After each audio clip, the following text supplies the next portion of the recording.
All right, here we are. Now we start. All right. Good evening, All right, guys. Good morning. everybody here. I guess is well, out of about how many people we have? So we have Terry so far and ourselves. So we don't have too many people yet. Yep. All right, that's okay. Yes. So All Chuck, right. tell them what we have for today. Well, we're gonna work on talk about cameras we already have and the new cameras with Rev. Uh, uh, oh, ah, I don't.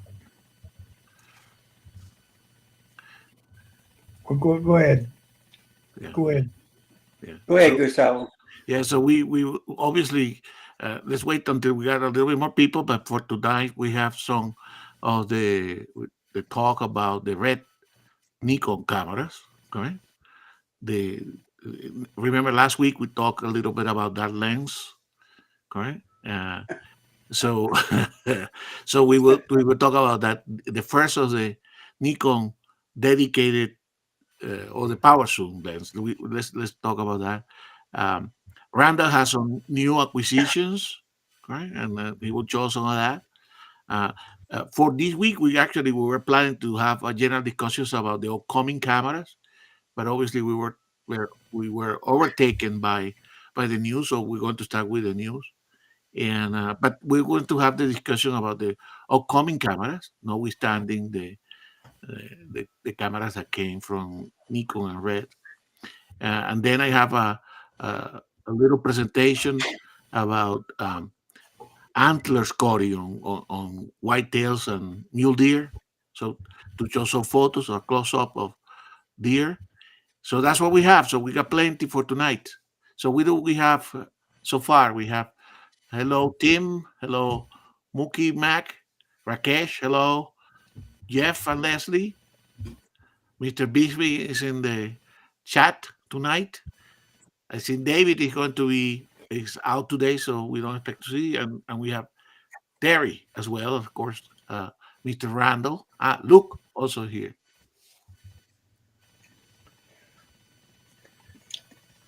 Or, oh, John, John Roy is going to be talking about the 28 135 powered Exactly. zoom.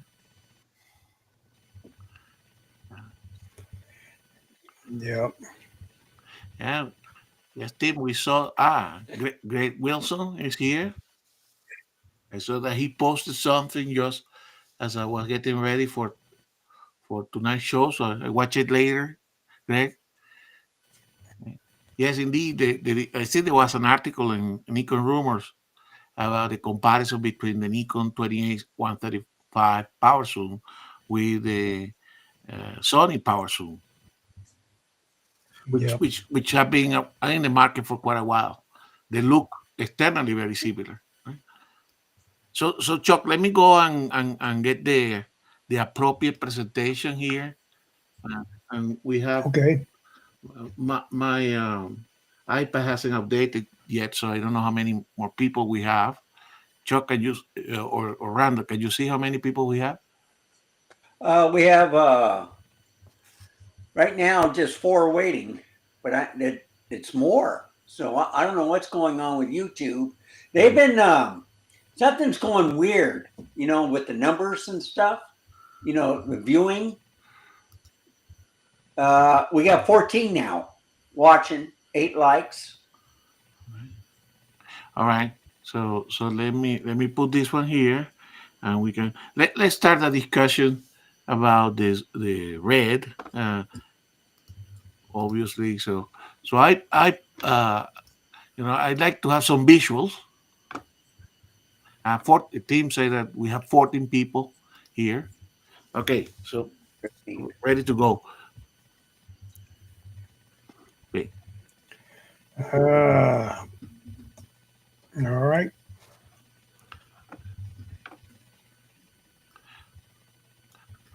Okay, All very good. right. And let's leave it like that with us down there, and Right. I can see if I can advance. So obviously, I think it was here in the United States was the usual time for the announcement, which is Wednesday night to Thursday morning, which is I believe is uh, Thursday 12 p.m. in Japan when the announcement came.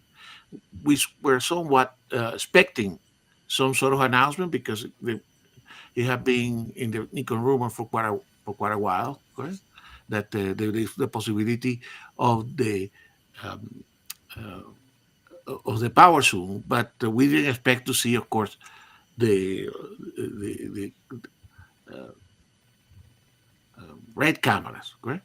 And I put this slide here because this is an interesting discussion. I know probably all of us here have watched a lot of the coverage of the different uh, Man Airwin and Fronos and everybody, Granger, everybody who have access to the lens have been commenting around, and and Yeah. part of the discussion I think have been whether um, there will be a cinema line, correct? So I put this, which is a Nikon USA top uh, uh, website, correct? The front of the website, and you can see they created a new tab, right?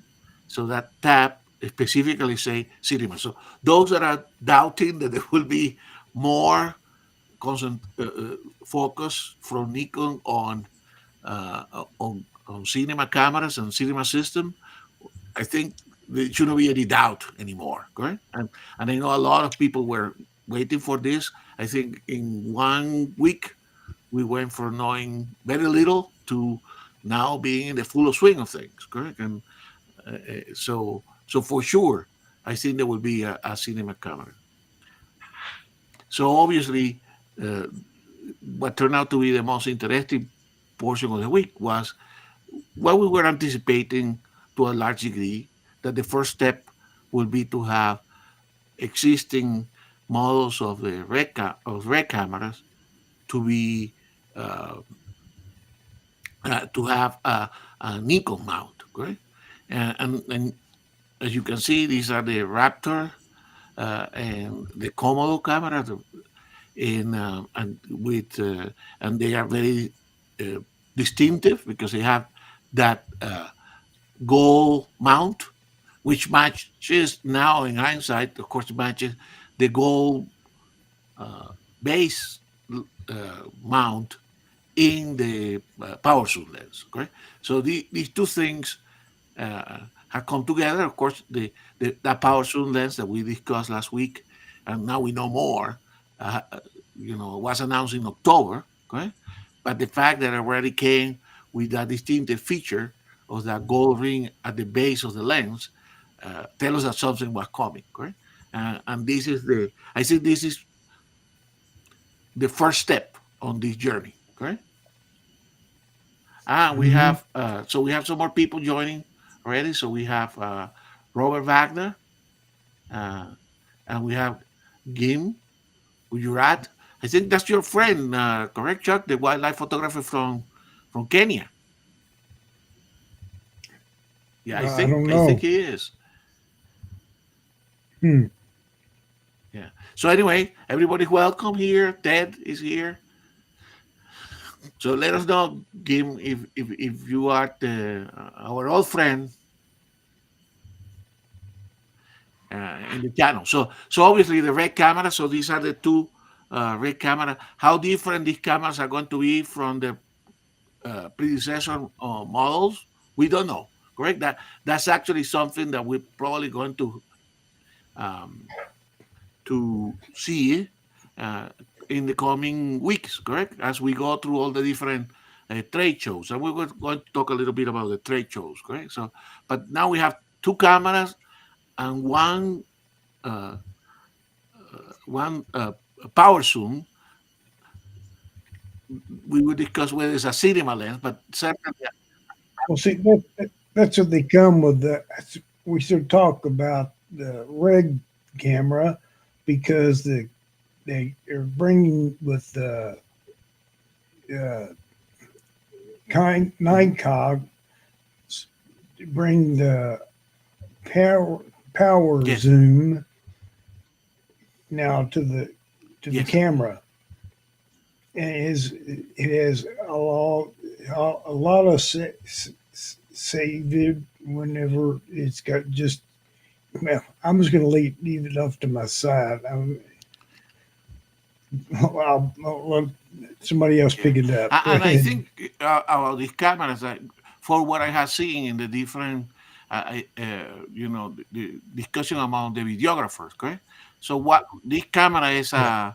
this Raptor, which is the one that costs around $20,000, that has a full frame sensor, global full frame sensor, correct? And you guys in the chat, please correct me if what I'm saying is wrong, because part of the discussion here. And this is the Komodo, which is a smaller camera, which is about 6,000 something dollars, that has a kind of APS-C sensor. So it's what they call, um, I think they call it Super 35, correct? But it's a smaller sensor. I think it's not exactly like our DX sensors, but it's a smaller sensor. So this will be a camera with. So they have two cameras, one more expensive, one less expensive, one full frame, another that is kind of equivalent to the DX, okay? And I believe they both are global shutter. So two different sensors as well. So Yeah. anything else that anybody want to? Yeah. Uh, the uh, the Komodo, which is it's 6K, and then the V Raptor is the 8K, That's but right. they're both 16-bit. Exactly. And global sensor. What does it's now?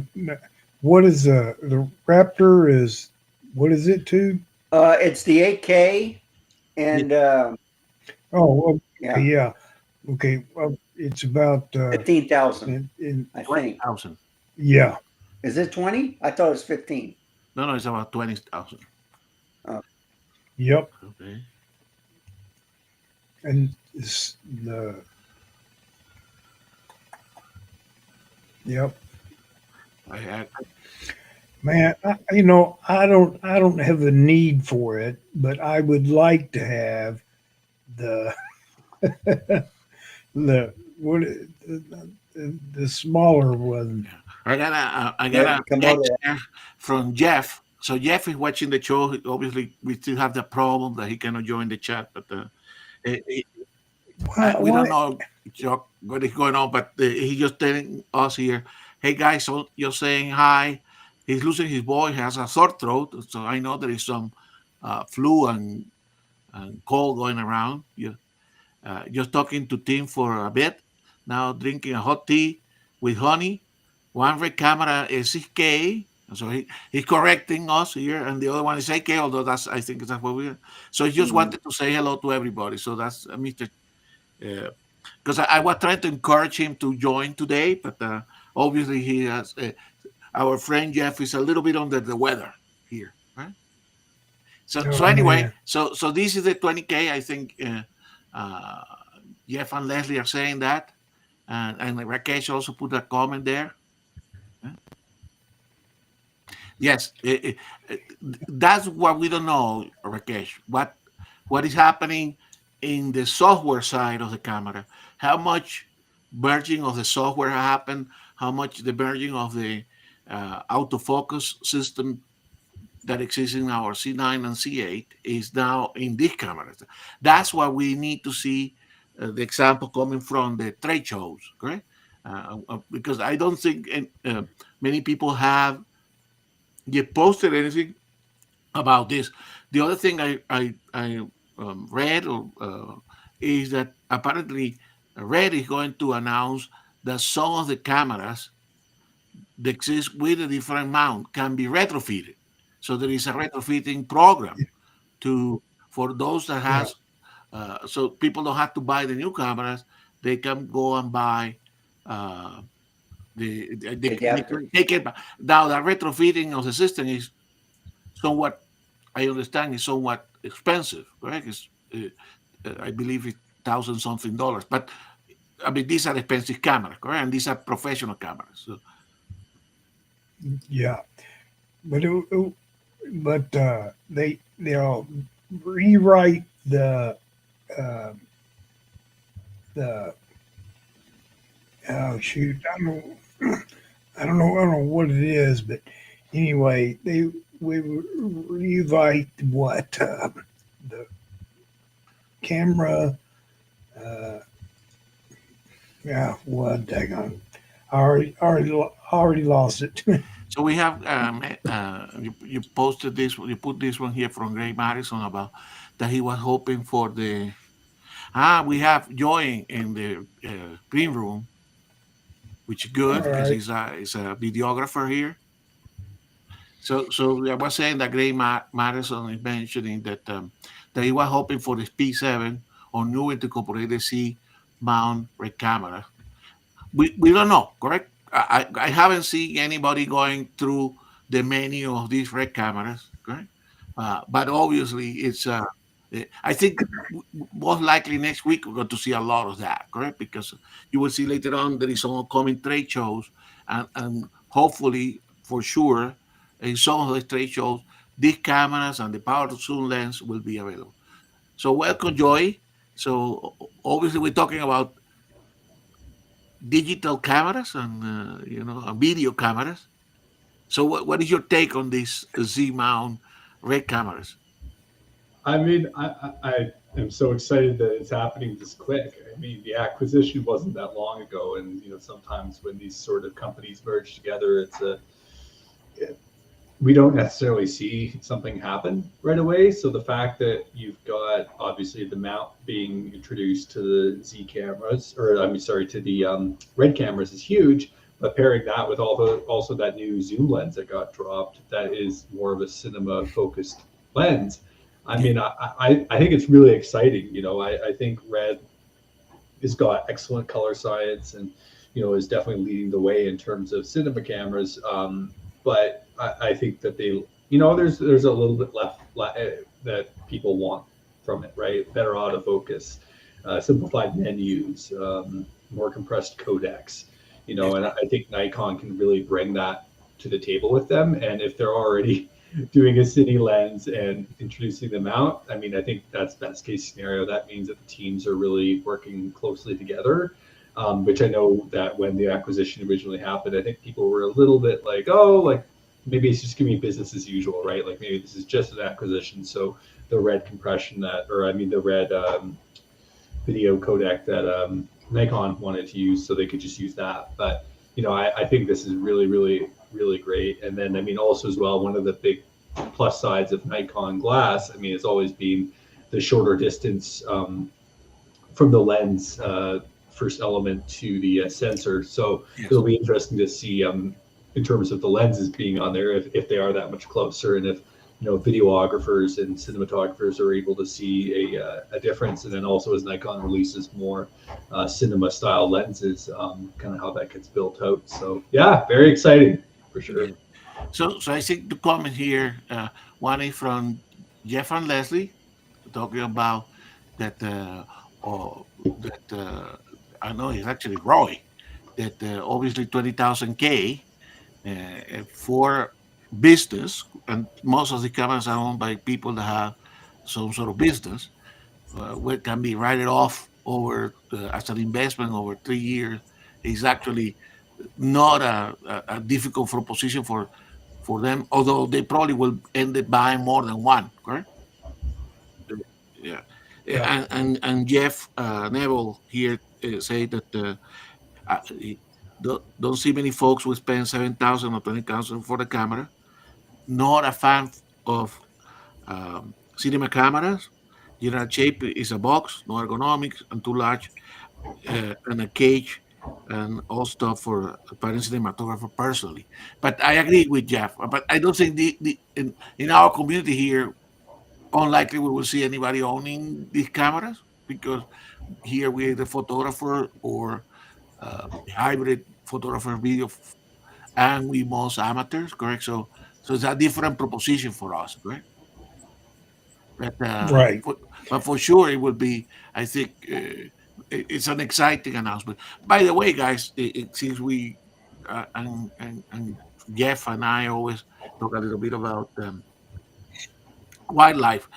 This apparently among the wildlife cinematographers and videographers, the red cameras has always been the most popular ones, correct?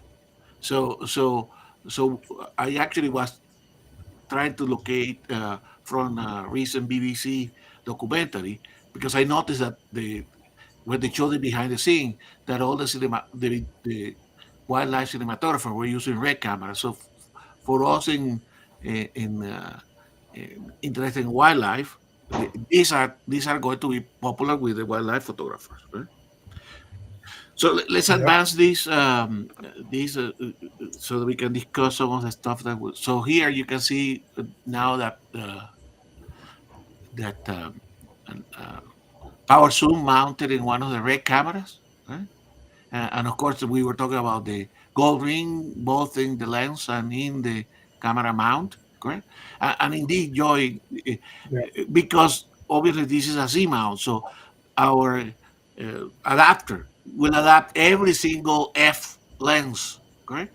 And remember, there was a kind of industry or of adapting Nikon F glass and uh, into the cinema world, correct? There were a lot of uh, small shops that were doing that, rehousing uh, Nikon lenses, correct? Well, all that for the camera is not necessary anymore, correct? All these adapters that we have for the Z9 and the Z8 to bring either Sony or uh, uh, other manufacturer camera, they can be adapted as well, correct? Because at the female end of these uh, red cameras is a Nikon mount, correct? With Nikon connectors. So they also, although we have one dedicated lens or one that appears in that tab within the cinema lenses, correct? And we will talk about the lens setting a little bit. But I mean, like it happened when they released the Z mount with adapter, all the other lenses from the past are available, correct? So I think that is going to be very attractive for the videographers, correct? Because they don't have Yeah. problem with the manual focus, correct? So they can continue doing manual focus if they want to.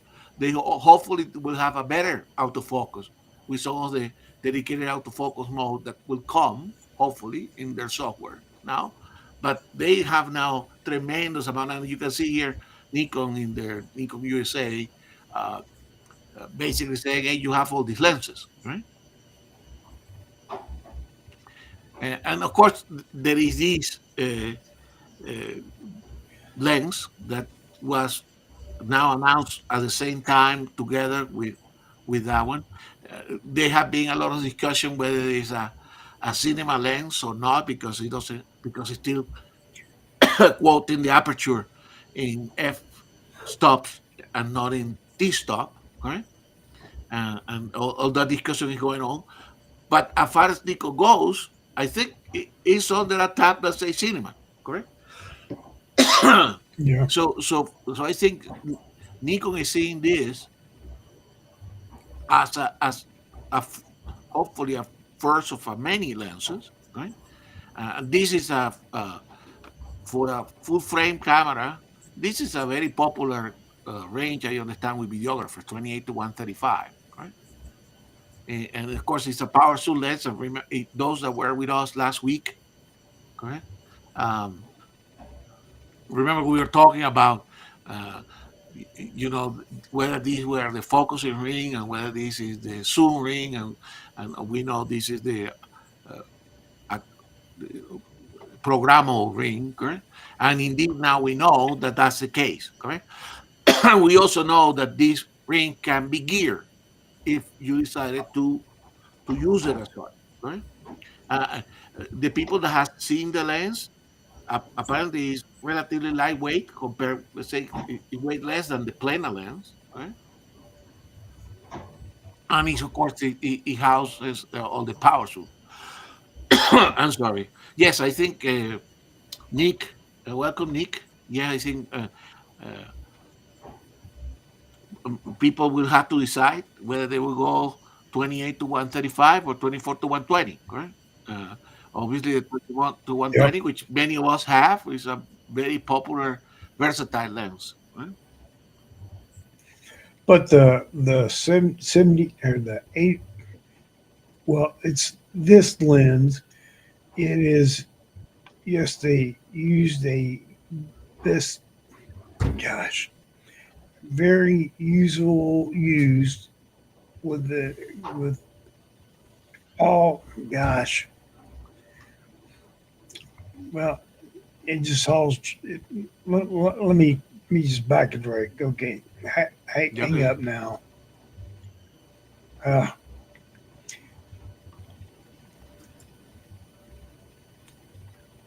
it would mean uh, it wouldn't have this need of the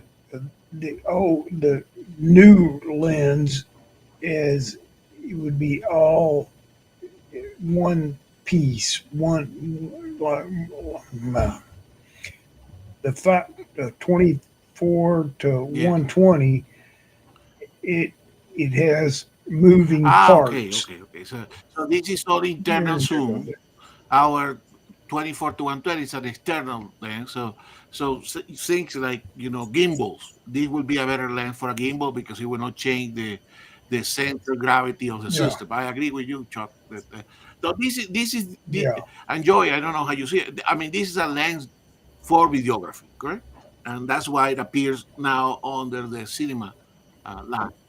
It comes a has a big lens around 95. Millimeter front Doesn't. end, yes, Yeah, for sure, for Yeah, sure. definitely. It's a great focal range, and I think that's one of the things that, exactly to your guys' point, when you've got something like this rigged out on a gimbal, um, changing lenses is something that can take way more time than you have, right? So having one lens you could just keep on there.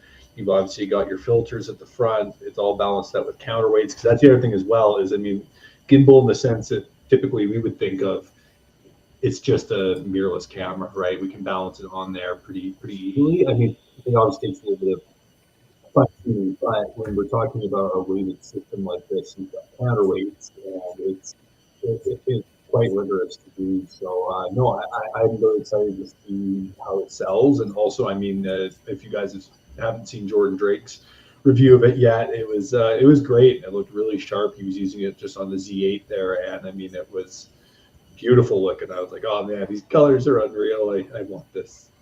Yeah, yeah. yeah. Jeff is saying also about the discussion about the T stop versus the f tops, but he also considered this to be a cinema lens, right?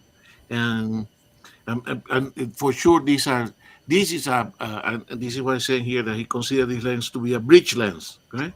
It's for those that the kind of are prepared to work on the transition between purely cinema system or a system that also take advantage of all the Nikon lenses. Mm. And it's a fantastic Hmm. zoom lens. Yeah. So the other thing that we were talking last week, if you guys recall, right, is because we didn't know, nobody had that, people have them, but there have been any review whether these lenses could also be uh, geared and work manually. And you can see here on this rig that what we now know, that the focus ring, correct?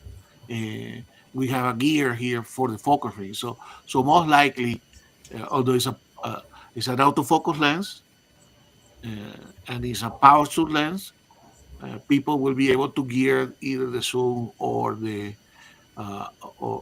focus. Okay, so highly Right. versatile. Yep.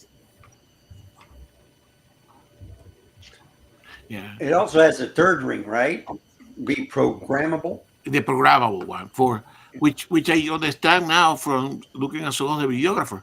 They actually like the fact that it doesn't click one third stop, but it kind of smooth change the aperture into more refined control aperture, and they seem to like that. Correct. So because apparently allows them to do certain things. Obviously, here in this website, uh, they are obviously talking about uh, that is just a 28 to 35, but uh, obviously you if you are working on um, with the zoom inside the camera, it can be extended, correct? To I think it's about 270 or something like that, correct? Yep. So That's a real good point that Ray brings up. It's not in yeah, T stops, but it's in X F stops. yeah, yeah. And now I think I think we understand that it had to do with the um, with how they measure the light that comes in versus the lights that come out. So it will be lovely if Nikon now put a table that for all the lenses of the CE system, what is their f top and what is the t stop, because that's something that can be measured, correct? And provided it's an equivalent that is known to people, that I think that will be fantastic, correct? Maybe in future lenses we may Yeah. see a quote of both of them. And Chuck, you were talking about. I also like I don't know if you guys saw that, but he had this kind of more barn style type of hood, correct? With a little window, Yeah. which you were talking about, that this is a large diameter front element, so that you can rotate. If you put a polarizer filter or any kind of filter, you can rotate that filter as well, correct? So there's a little bit of a sliding door at the bottom of this uh, um, square type hood, so that you can rotate your filters. Okay, so you can see Yep. they're Yep. having a lot of thoughts about this one. But indeed, our discussion last week about the camera now is resolved, correct? Because now we know which ring correspond to what function, right? And the fact that you can use a gear system, which none of us will use, but it's appropriate. So this is a proper video rig up that you can do. In the case, you can see they are using it with a Z9, okay? But it could be used with a C9 or C8 or the Raptor or the other red camera. Yeah, I agree with Roy that the 400 TC or the 600 TC see a lot of wildlife photographers use uh, red system. I think they are going to be using a lot of those as well. All right. So what else I put in here? And I think Jeff was mentioning some of that.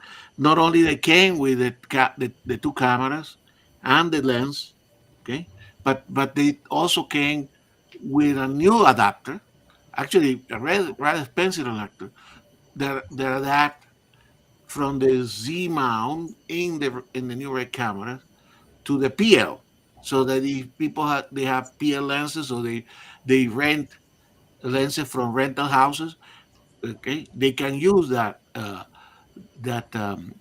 PL adapter, and apparently this PL adapter has some neutral density filters inside. Correct? They are very expensive. Remember, we at one point we were discussing about neutral density filters, whether they can be put as a in one of these adapters, and indeed now we have a system for the PLs where you can have these uh,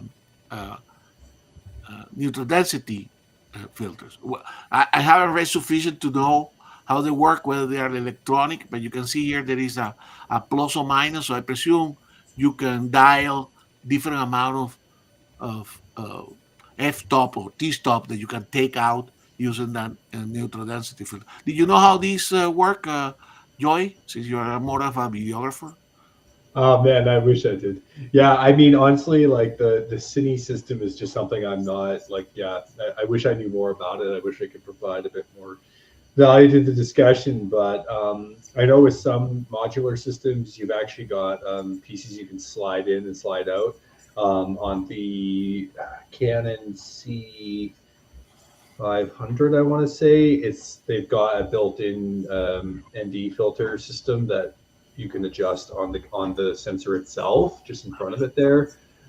So yeah, I don't know exactly how it would work here. I mean, maybe they've got some sort of version of that built into the adapter, so you can just adjust the tint that way. But yeah, it looks really interesting. But I actually got to run, guys. So I got the Canada-US hockey game on right now, and family's watching it. So I'm gonna head back down, and hopefully it'll be a good game. So thank you guys so much, and have a great week. Sorry it was a quick one, and very exciting to see some new Nikon rumors and stuff. And like this is great. This is gonna be a cool year. Indeed. All right. See you, Joy. Awesome. See you Bye, later, everyone. Joe. So indeed, so you can see they brought a lot for this announcement, correct? So they you can see that this was well planned, right?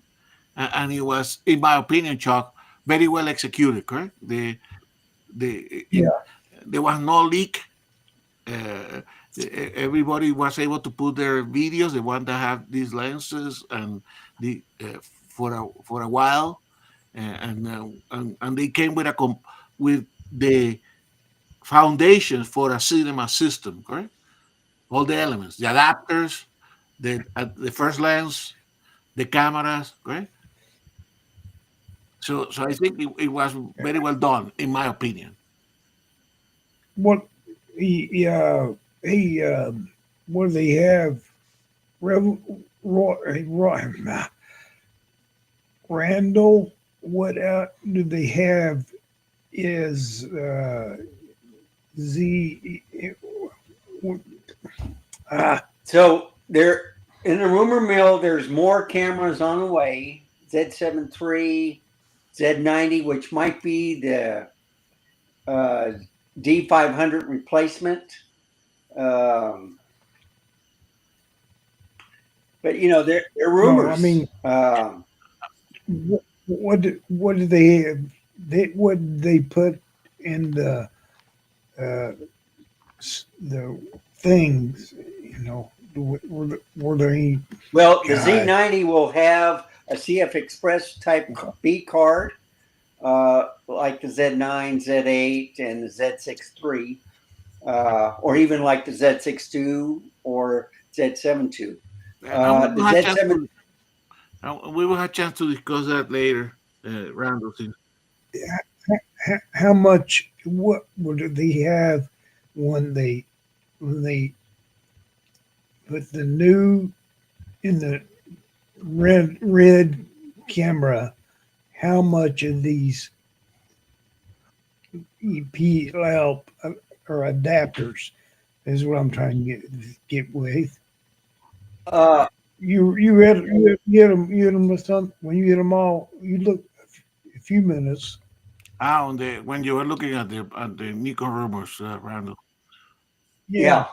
When I was looking, the adapters are basically for PL mount, the and the RF mount, but they also have adapters for the Z cameras now for red lenses to go on Z cameras. Yeah. But I don't know anything about the red lenses. All I know, the cinema line, they usually don't have autofocusing, but No, you know that might change with just Nikon. no. I'm just curious to know what they have as far as the adapters. Okay, let me go back there. Yeah. I'll tell you. Yeah, because it looked like they had 3 of them on there. Well, I think this is the front and the back, correct? Yeah. Maybe. But and this is for the PL. But remember, and I think Roy mentioned that because the new cameras that have Nikon mount, you can use the FTC adapter, correct, to adapt all the old Nikon lenses, correct, and then you can use any adapter that we have between, let's say, Sony and the Z9, or the L-Man Alliance and the Z9, all the Mega Adapter, all these adapters, and we don't have Albert here today so far, but I mean, being a Z mount, you can adapt with existing adapters, correct? Including the FTC adapter, correct? So the FTC will be for the Nikon's all system, and all the other adapters that exist in the market will work, correct? And I understand that people are very excited about using, for instance, the G master lenses, so the Sony lenses, correct? So I think by having all the flexibility, Chuck, I think the system will have a good reception. As a matter of fact, one interesting thing will be certainly something for somebody like that look at the trends with the rental houses, correct? Is what happened now in the rental houses. What kind of cameras get rented? Okay? What kind of lenses get rented as adapters with the system? Because basically there is no limitation, correct? You have the Nikon lenses, Z mount lenses. You have the Nikon F mount lenses. You have then all the other lenses that could be adapted to the Z9 and the Z8, right? So basically, everything is possible here, correct? Yeah, That's not it. Yeah. That's all right. So I think we're going to. Yeah, I think Roy saying that Ari is still the king. Yes, it is the king. But I found out, Roy, that indeed for the wildlife photographers, for whatever reason, and maybe the camera is a little bit more robust, it was the red camera, correct? So BBC Productions, Bristol, UK, apparently uses a lot of red cameras, right? Yeah. So it will be very, very, very. So we're living, like Joy was saying, exciting times. Huh? Now the proof is in the pudding, correct? So interesting will be obviously watching some of those videographers when they get access to, when they modify the cameras, or they get access to the camera, to have their opinion, to see what they like, to know a little bit more about how the autofocus system work, correct? And we're going to see some of that. So actually, in that discussion, let me move to the other window, and you guys keep talking here, guys. Yep. Well, I think it's exciting. I like seeing Nikon get their act together.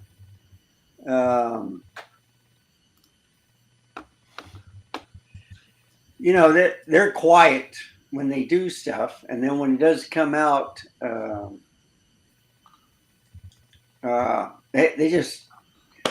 they overwhelm us. I mean, they've been working hard behind the scenes, and they try to make everything work out correctly before they release them.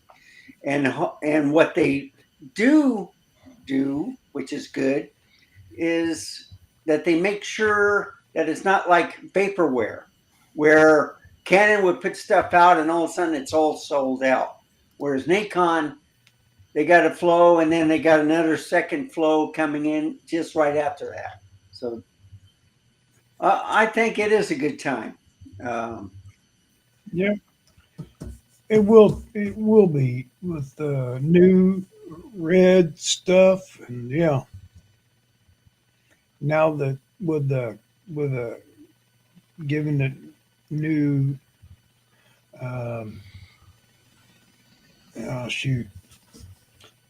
Nikon on top, and it'd be a lot of fun. Yes, yes, yes, yes. And Chuck, you can put this slide that I put here, because I think we're likely to see a lot more details in the coming weeks, correct? Because also Nikon managed to have all the time with a lot of the upcoming trade shows, correct? So Yep. we know those that watch Grace of Westminster yesterday that the con were heading to this. It said CP Plus, but basically it's this BSC Expo in London, okay, Yep. which happened yesterday and today. He was heading for that. He was expected to see at least the power zoom lens, correct? So the trade show probably, I don't know whether Red will be present, but for sure he know that the Nikon representative who has a Red camera will be present, and he was expecting to see. So next week in Grace of Westminster, we probably will have either a video before next Friday or some coming from Con on the next Friday about what he learned during that. Uh, Yeah, it's going to be a big meal for him because he's so loved with old cameras. exactly. And then, of course, I think all this was timed to. Oops, sorry, guys. All this was timed to coincide with as well with CP Plus, which is coming next week, I believe, correct? So it's the CP Plus in Yokohama, in Japan, which is their first trade show there for cameras, and it's February 26, 27 to March 2. You logging into and here, Nikon has a very, of course, important presence on that show. So for sure, we're going to see a lot of uh, these new lenses and the new lenses and uh, but also the new camera. Also, then we may get some examples of how they look. Correct, a presentation from Nikon executive, and of course here in the United States is NAP show in Las Vegas. We knew that anything related to video and cinematography, this is their primary trade show, correct? And that's also around the corner. So I think the announcements Yeah. were made in time, not to make the announcement during the trade shows, but to make the demonstrations and put the cameras in the hands of the people attending the trade show, which I think it was very smart to do it that way.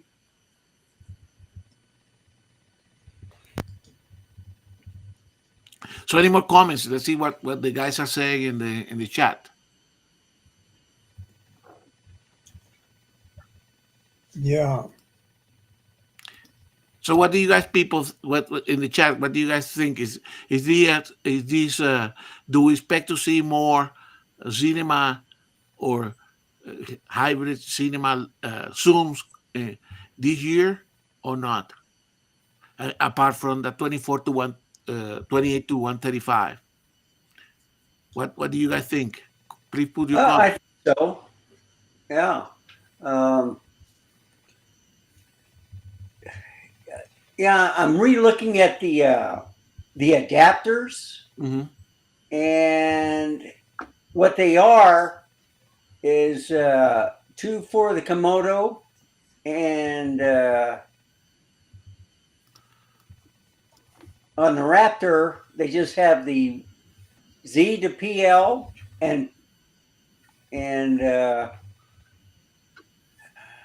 oh, yeah, I'm trying to figure out because they got two prices on it. They got a $1,500 and $3,500, and I don't see the difference I unless think it's the ND filter, Randall. oh, okay, all right,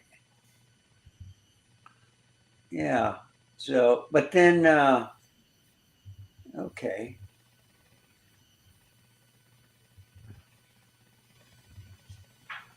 Right. And film says that there is to be at least one more or two coming this year of these uh, of the cinema line lenses, correct?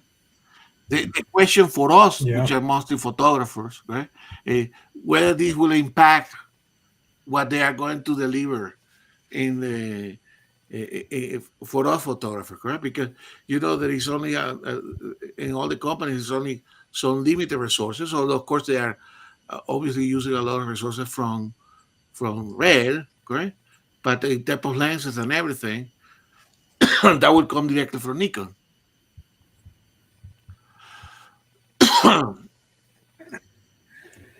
You think they're coming out with the Z5 too? Well, we will talk about that later. Okay. I don't know. Um, Anyway, so I think we're likely to know more about that. So what is the opinion of people here about this difference between T and F? Huh?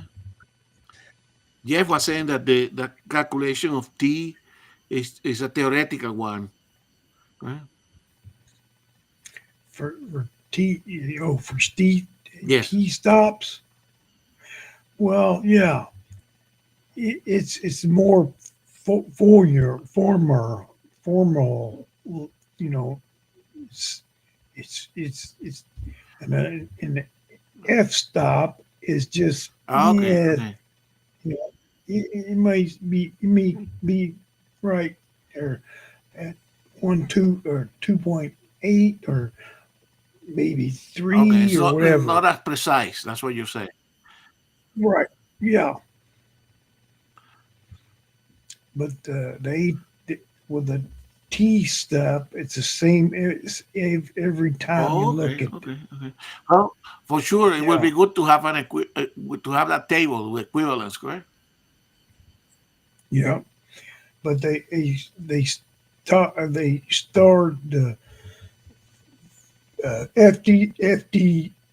FD, dang on it, F Mm-hmm. stops because they want to go with Z. Your yeah, here you go. Here you go. There we go. there you go. Light, F light equals lens, T outlight of lens.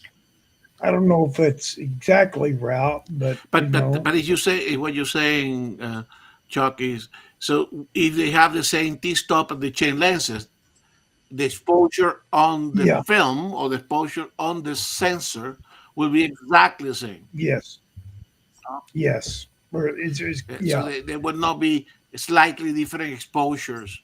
And I presume that was very important, correct, when they were using film, because otherwise yes, you make a movie and things don't match on exposure, but this way it will match exactly the same. yeah. Very good, very good. There'll be a lot of there are going to be a lot of people that are going to try the red cameras, and be, it'd be fun to see the people that are kind with with the well, what everything is. Very good, very good. I'm trying, hey Stuart. I'm trying hard, man. Try me. Yeah, I'm having some Dixon kick well some problems with trying to use some of my words, but I'm trying my best. Well, yeah.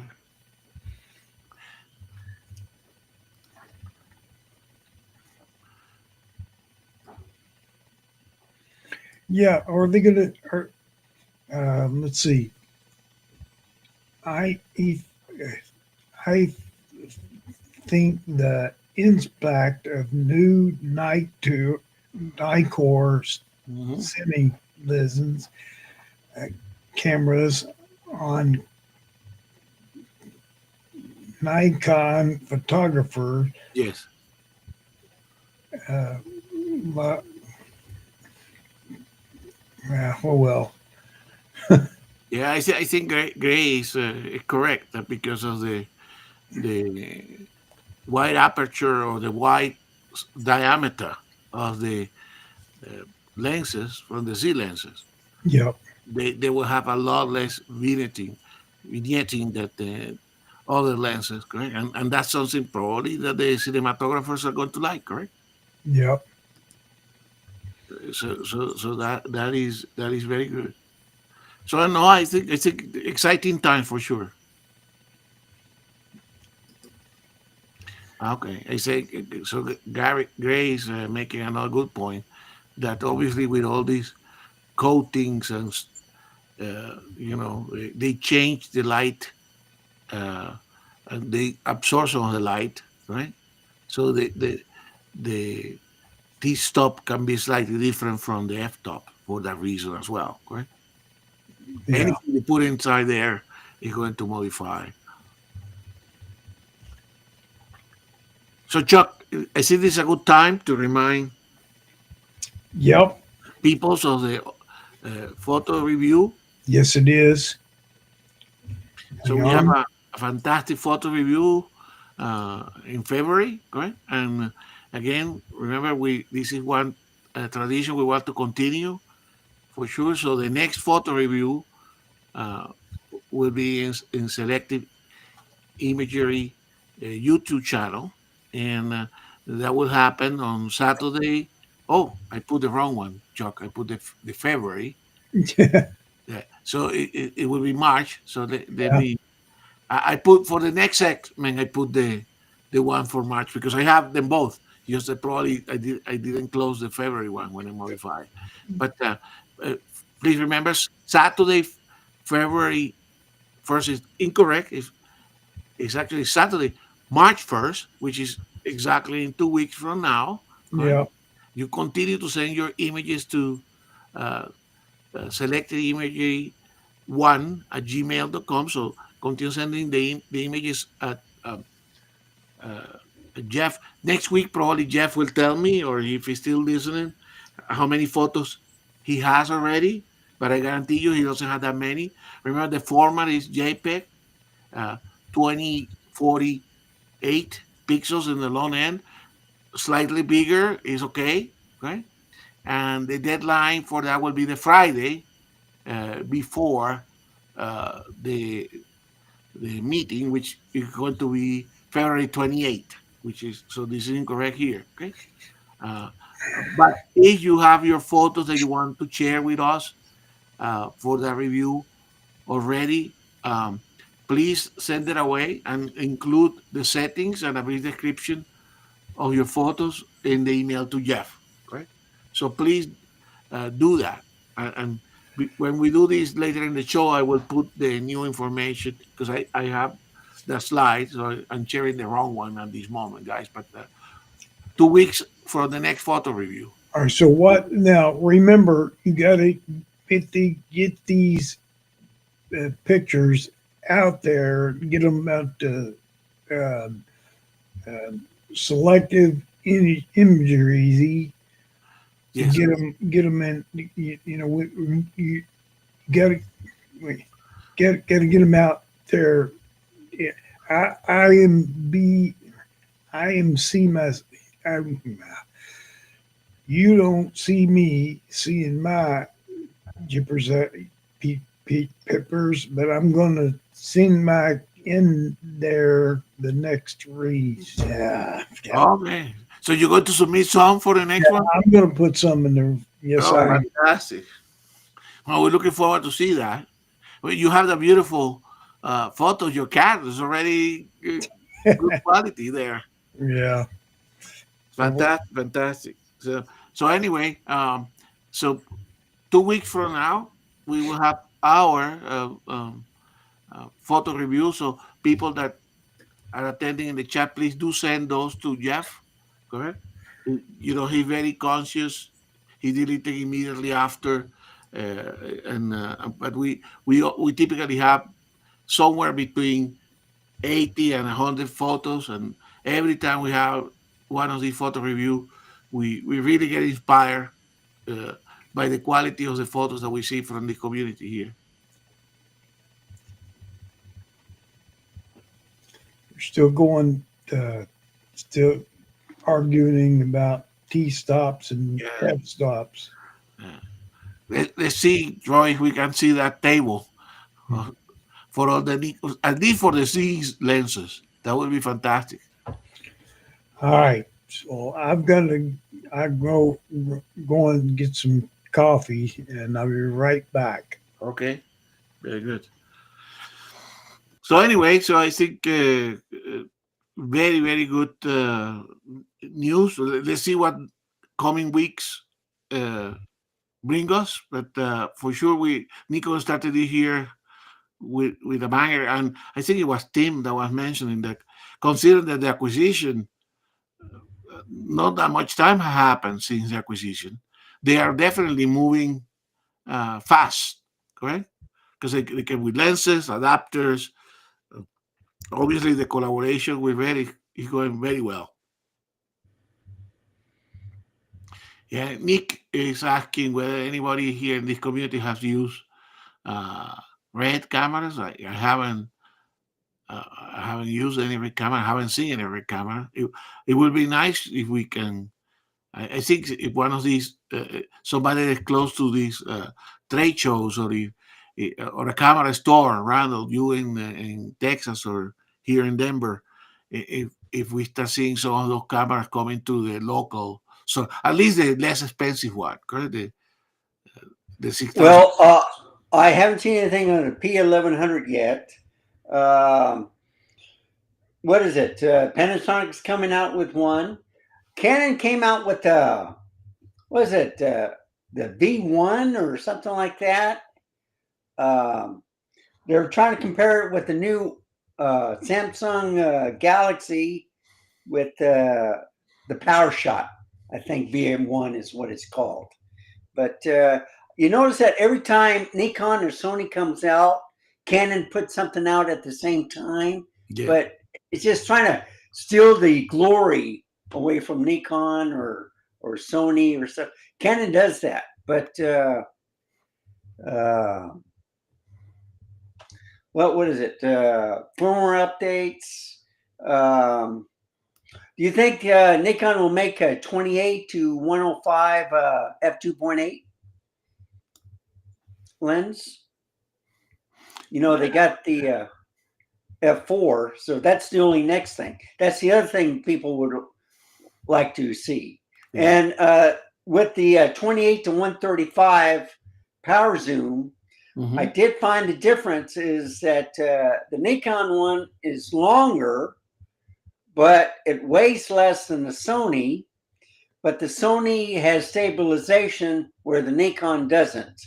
Okay. But with the Nikon, you can focus in closer than you can with the Sony. Yes. So that's a good thing. Yeah, but And, something very desirable for close-ups, correct? yeah. Or maybe even macro. I don't know. I've done some macro with the 28 to 400, and I was shocked. But I guess if you can stop anything up, you can get some. But yeah, it's amazing because what I like to see,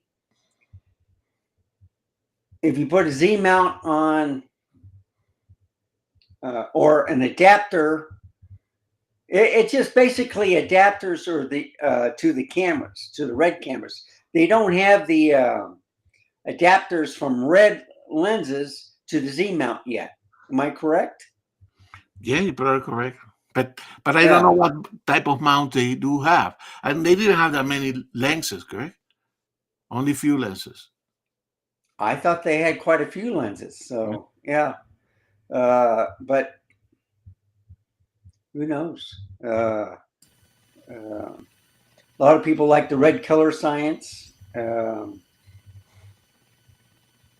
You know, they use red for wildlife, like you said earlier. Hmm. You know, National Geographic and oh, who's the other one? Um, Planet Earth. Is that it? Planet Earth? Yeah, Yeah, Planet Earth is a BBC yeah, BBC production. Yeah, apparently the global shutter is important for the videographers because obviously you're you know you uh, let's say you're photographing some cheetah or lion hunting. You don't want you don't want to have the effects of rolling shutter in the background, correct? right. You are following a fast moving scene, and that's one of the reasons why they do like global shutter for wildlife videography. Right? So, but I didn't know, Randall. I think you are very much into that other that one of those is a smaller sensor. Is is Yeah, a the 6K sensor. yes, Yeah, the $6,000 one. yeah, It's reasonably priced, but then you have to get the battery pack in the back, and then you have to get the the rig. gauge to stabilize. It's a lot of things you put together. Yeah, So it's going to be expensive. It'd be like $10,000, and that's not including the lens that you put on there. exactly. So Exactly. yeah, And of course it ended being a big rig, ended being a big. So this is for the videographer. Now the more compact videographer can stay with the C8 and the C9, and they do the red people or the videographer they have taken a liking to the C8 and the C9, particularly the C8, right? Because of yeah, being so compact. So you can imagine for a big uh, in a big production they will have some of these cameras, correct? And particularly when all the different log systems are they're using the same kind of log system in all the cameras, right? That they can be having a production with two red cameras and three C8s or a couple of C9s, and all that will seamless integration for them, right? So I think it makes the system very uh, attractive. um, so, Chuck, I was talking to about the 24 to 105 f2.8. If Nikon was going to come out with that, would you be interested in something like that, or Okay. Was it again? the 24 to 105 millimeter, and it's an f2.8 instead of the f4. Oh yeah. I don't know. It would be interesting. Yeah. Because they got the f4, the 24 to 120, and now the 28 to 135. The only thing they're missing is the f2.8. So get Yeah. in between. And then, of course, the 28 to 400 is f4 to f8. So, Do the videographers like variable aperture? Probably not. Okay? well, they also have the 24 to 200, right? The old one, The what? was it? The old one, the 24 to 200. They first came out with the Z lens, and then they came out with the 24 to 120 later, and then the now the 28 to 135. So they have the old 24 to 200 But but that was variable. yeah. So Anyway, that's exciting. Well, and the primes. All right, 28 millimeter. What? 16 millimeter. Are you looking, for studio? Is that too small for you, or The would you rather 20 have like a 35 or 50. The 20, the 40, God, what they put that the new lens is based on what it will come back under the big, what is it? Would you like it at a lower aperture instead of No. a 2.8 or 2? No. It come, what it comes out of the something, the two red cameras, but the high, God, not the other one, not the little buck, but the big one. Okay. Big lens. Now, so what does that? It comes to The adapter from Red to Nikon. yeah. Yeah. What does that lens run? I could look up real quick, but with the adapters being like 1,500 and 3,500, I bet it's way too expensive for a lot of people. No, of the big of 28 to 35. Okay, that Okay. one we use. Okay, it's different on one camera as it is as the other camera. And I think it's more along of the, what the, well, you, what am I trying to say? Come on, somebody else Okay. throw some duns in there. If you go to a big camera, half. God, I'm losing all the. Well, now I have put certain lenses on one camera and it's totally different on another camera, even if you have the settings correctly. No, At the same, but what 35? We're all shooting. We're shooting for it. Okay, 3. We go to this another camera, half whatever. What do you call that? What? You're talking about the red camera. different What? manufacturer? What? Go ahead. Red. No, if you were, That's okay, Chuck. Take your time. Don't worry about it. That's what we are here for. All right? So you're talking about 35 millimeter. no, Okay. I don't think he's talking about crop cameras. I think he's. yeah, it's the other way around. Big, uh, third, God, just leave it.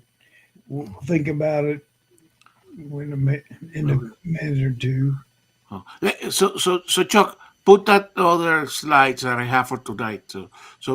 Because we were talking, so we talked early on, correct, about the announcements that were done this week, correct?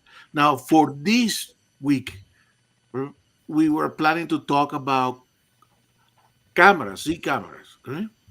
So I put that presentation before the announcement. So I apologize a little bit, correct?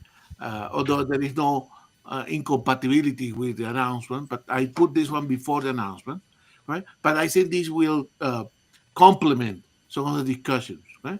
So the topic, actually, that was the topic, one of the topic for today is a discussion about the C cameras, prior years, and those new Me cameras too. we were expecting to see. Correct. So, so like I did with the lenses, I made some charts. So these charts were prepared for this show specifically, correct, to show what the trends were. Okay? So, so you can see here, obviously the Z system started in 2018. That Nikon have in every calendar year they have put between two and three, between one and three um, cameras, C cameras every year, correct? Uh, so so far they have put 13 Nikon Z cameras, right? The average, of course, over this time period have been two, so we should expect to see two cameras. That cool pick camera, I don't think it count on this one. Okay, obviously, as you see, I was talking about is the impact that we're going to have because of the red acquisition, not understanding that indeed the week that we were going to discuss this, we saw that, correct? So, a type of discussion here with everybody is given that this is what Nikon had done in the recent past with the system, is what we can anticipate for 2025, right? Would this be an average or below average year, correct? You can see that the next thing that I put here is red camera with a Z mount. Well, that turned out to be the case. We have it now, correct? So we were anticipating this when I put the presentation, and that happened. Obviously, the next one is the where there will be a dedicated uh, Nikon branded, not red Nikon, but a proper Nikon cinema camera, correct? Uh, that's still question mark. And of course, for the Z system, the logical one in terms of having all these models updated will be to have the C5 II. That's one of the options here that we can have. A discussion point will be whether we will see the C7 III or that line will be discontinued, right? And then the other two rumors or potential thing that could happen this year is that mythical D500 replacement, the C500 equivalent in the C system, right? And of course, what have been strongly rumored is this the C9 2 announcement in Q4, uh, with cameras being available for the early part of next year, just before the Winter Olympics, right? So these were where we were going to discuss. So on this slide, so please, guys, you in the here the panelists and you guys in the chat, these are some of the other discussion points for tonight, right? Now, here I have two different charts, correct? Obviously, what kind of models come every year. So the first year, as you know, when the system was announced, they came already with the Z6 and C7. Then the C50, which is the one that hasn't been updated yet, correct? And then we have the C5, uh, uh, sorry, this C50, which have been recently updated. Then we have the Z5, the C6 II, and the C6 7 II, right? Then in 2021, the CFC and the C9, right? Uh, then the C30, C8, and CF on 24. And of course, in 2024, the C63 and the C52, right? Now, this other chart is it talks about the main features of the different cameras, and you can see here of the 30 cameras, 4 have been DX, right? With the exception of the C50 and the C52, all the other cameras are either 24.5 megapixel or 45.7 megapixel, right? So you can see in this table that Nikon have been rather consistent, right? It shows here all the different HP processors, right? and whether they had IBIS or no IBIS, and the amount of frame per second as well as the weight, right? And the high resolution video capability of each of these cameras. So I like this table that I put together because it gives you a good overview when we have this type of discussion about the different camera systems that we have. Now, I mean, click here to advance the. So this was actually, if you guys remember, in October 2024, we were already talking about what we would like to see on the Nikon Z cameras coming in 2025, right? So these were kind of a wish list that we put together, right? And in this one we separated hardware from software, and we didn't specify which camera, right? But it was for the next generation of cameras. Obviously, not withstanding any cinema camera. This was so we talk about the desire of having 16-bit, the desire to have a greater dynamic range than what we have. Obviously, the discussions on the global shutter, all that had to come with probably a speed 8. So that's another thing that we should anticipate, particularly if uh, if the next generation of processor coming up, right? Obviously, the chances are that this camera will have a higher frame per second in RAW. Uh, then discussions about whether we need additional megapixels or not, right? Uh, as Randall was mentioning early on, uh, any new cameras, any next generation camera, hopefully will be a CFE Type B, but version 4.0, which will enable more faster writing into the newer cards, right? I personally would like to say to have uh, GPS in all the cameras, the professional and semi-professionals. So something like when the CA get replaced, I think it should have a GPS. I think even the C6 III should have a GPS. I think nowadays the technology of GPS has progressed sufficiently that I don't see why not only the professional but the prosumer cameras should have. Obviously, we know um, already, based on the C6 III, that those cameras have better viewfinders. So we were expecting that the new generation of cameras should have higher luminosity, higher resolution viewfinders, and the same for the back screen. Correct? The flippy screen, similar to what we have now in the C6 III, is something that should appear maybe in future cameras as well. And that's kind of and of course for the smaller body, that improve heat dissipation as well, correct? So that's where in one end on the hardware side.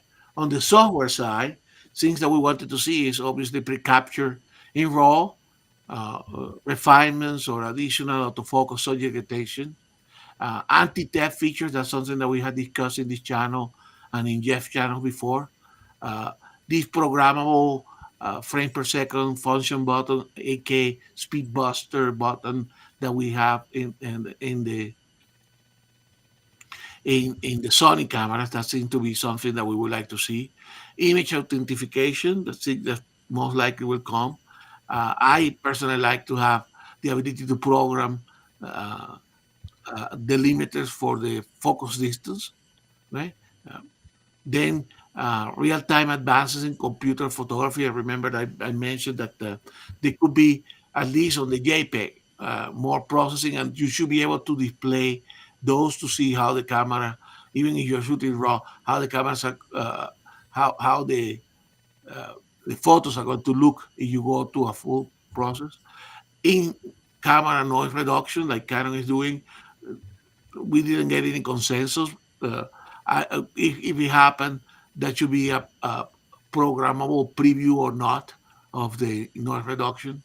Uh, we want updates and programmable shooting backs that can be activated via the cycling function button. There's a mistake there.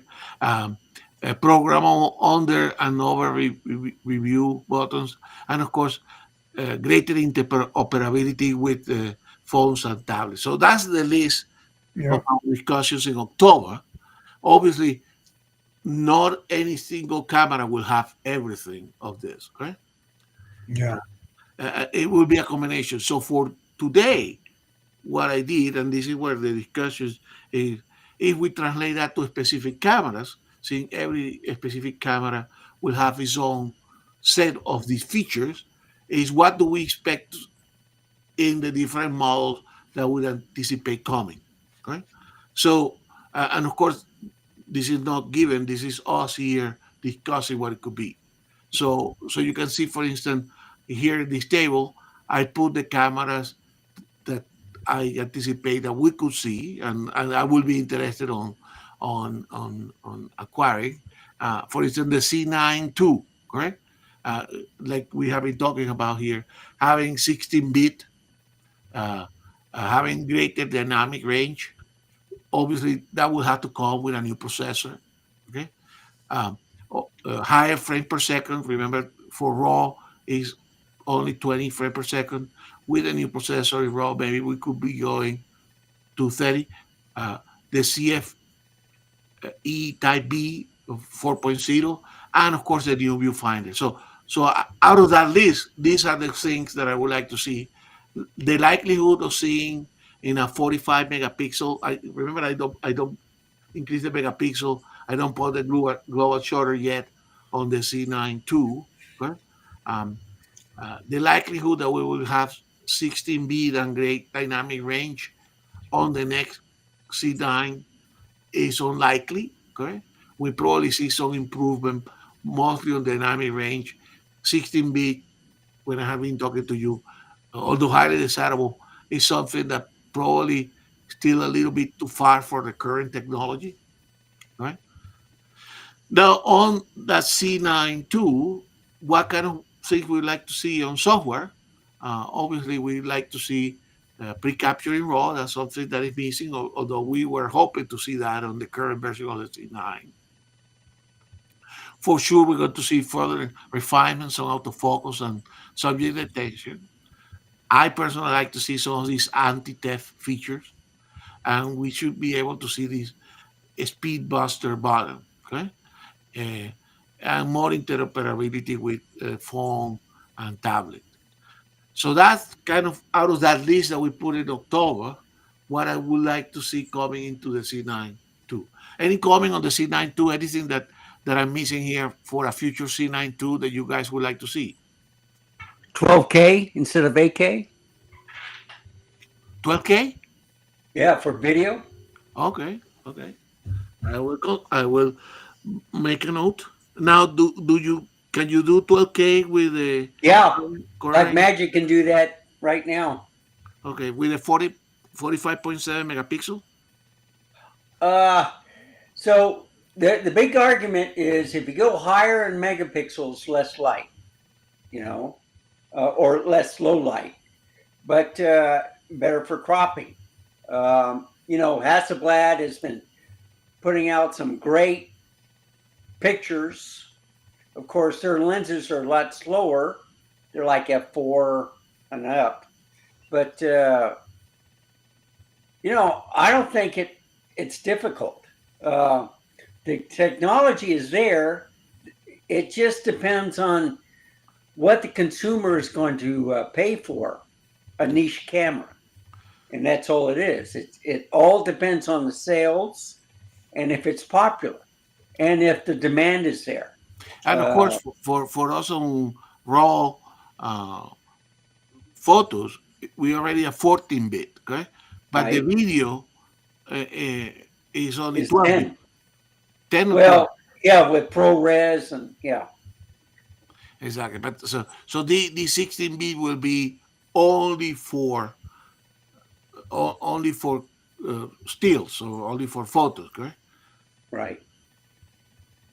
Yeah. Hmm.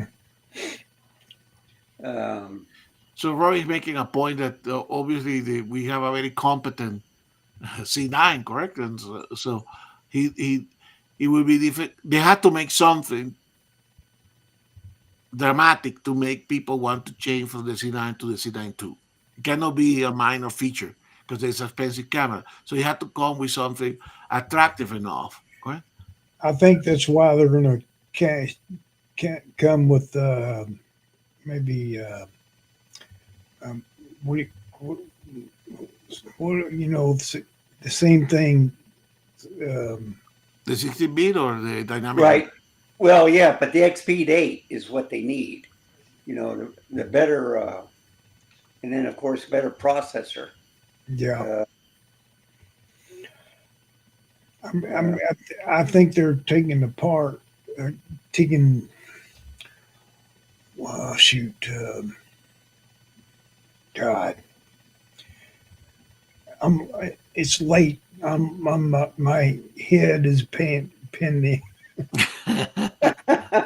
But obviously the C9 will continue to be like the jack of all trade, a sport and wildlife camera, correct? Yeah, The flagship. yeah, yeah.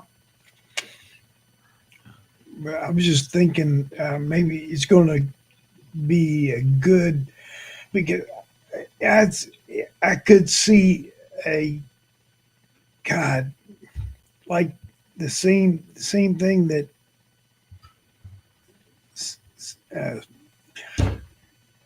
uh, shit.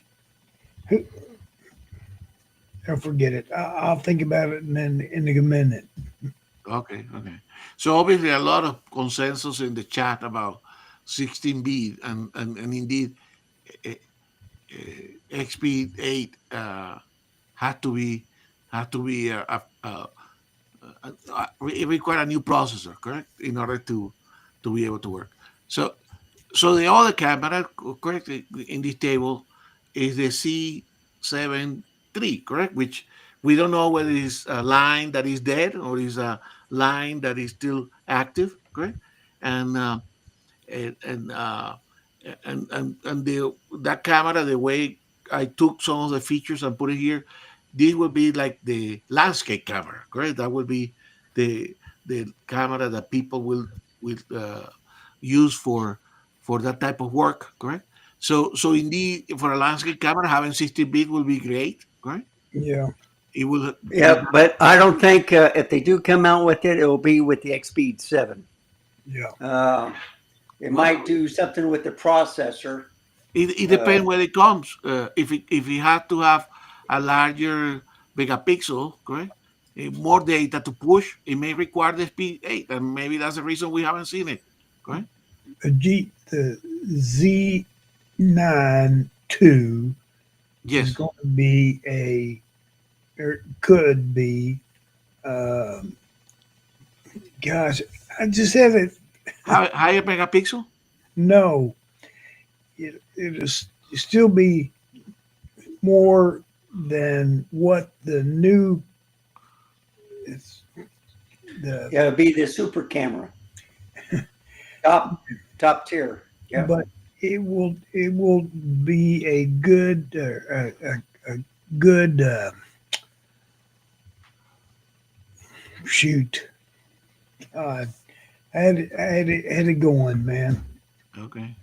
and I forgot it again. Obviously, this camera, the C7 doesn't have internal GPS. I would like to see that, and higher luminosity. So a high megapixel camera for landscape photographers and product photographers, people that don't require faster cameras. Correct. This doesn't have to be maybe 10 frames per second. It doesn't have to. It doesn't have to be super fast. That would be the camera, right? And of course, therefore, you can see here no pre-capture raw, but the a lot of refinements on the autofocus and subject detection, and then all of the other things here that I have for the C92, I would like to have in here, right? So that's the kind of another camera that we can take our set of improvement and merge it with a specific camera so that it fits. So the other one is that mythical C500, correct? The APC, uh, the DX camera, correct? Yeah, Uh, and you obviously will have to have a DX APS-C sensor obviously you see on the history, it's either a 24 or a 45. Uh, like Chuck, you have been saying, this, in order to make it attractive, has to be more than 24. So it had to be 30 plus something. Okay? And that, Better than Z52. yeah. But I would leave it at 33 or Exactly. something. Yeah. So it will be equivalent on the DX system to be a 60 megapixel cameras if it were to be full frame. So the same pixel pitch, Yeah. but of a 60 megapixel camera in a DX sensor. Right?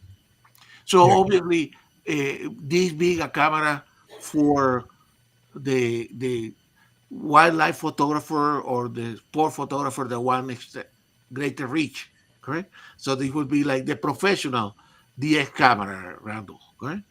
Uh, and so it will have some of the features that we want, the internal GPS, correct? If it comes with a 30 plus megapixel, 33, 35, that would be attractive to me, to have a camera with a reach. Obviously, we all like to have the Z6 3 viewfinder that comes. Right. Maybe this one they put a reversible flip screen, correct? That okay. And of course, if you try to do like 6K video, it will have to have good heat dissipation, right? So Mhm. those are the features here. Whether it will have 16 bit or greater dynamic range, maybe not. Okay, but I put it here because I know that is desirable here. But if it comes with a DX with a high megapixel, higher frame per rate, frame per second, internal GPS, the viewfinder of the C60, this will be a good camera to have. Okay, that So would when you talk about the fully reversible flip screen, are you talking about kind of like what the A7R5 has, where it's a tilt and a flip screen? like Or just like the C63. okay, but what I like is something like the A7R5, where you have that tilt.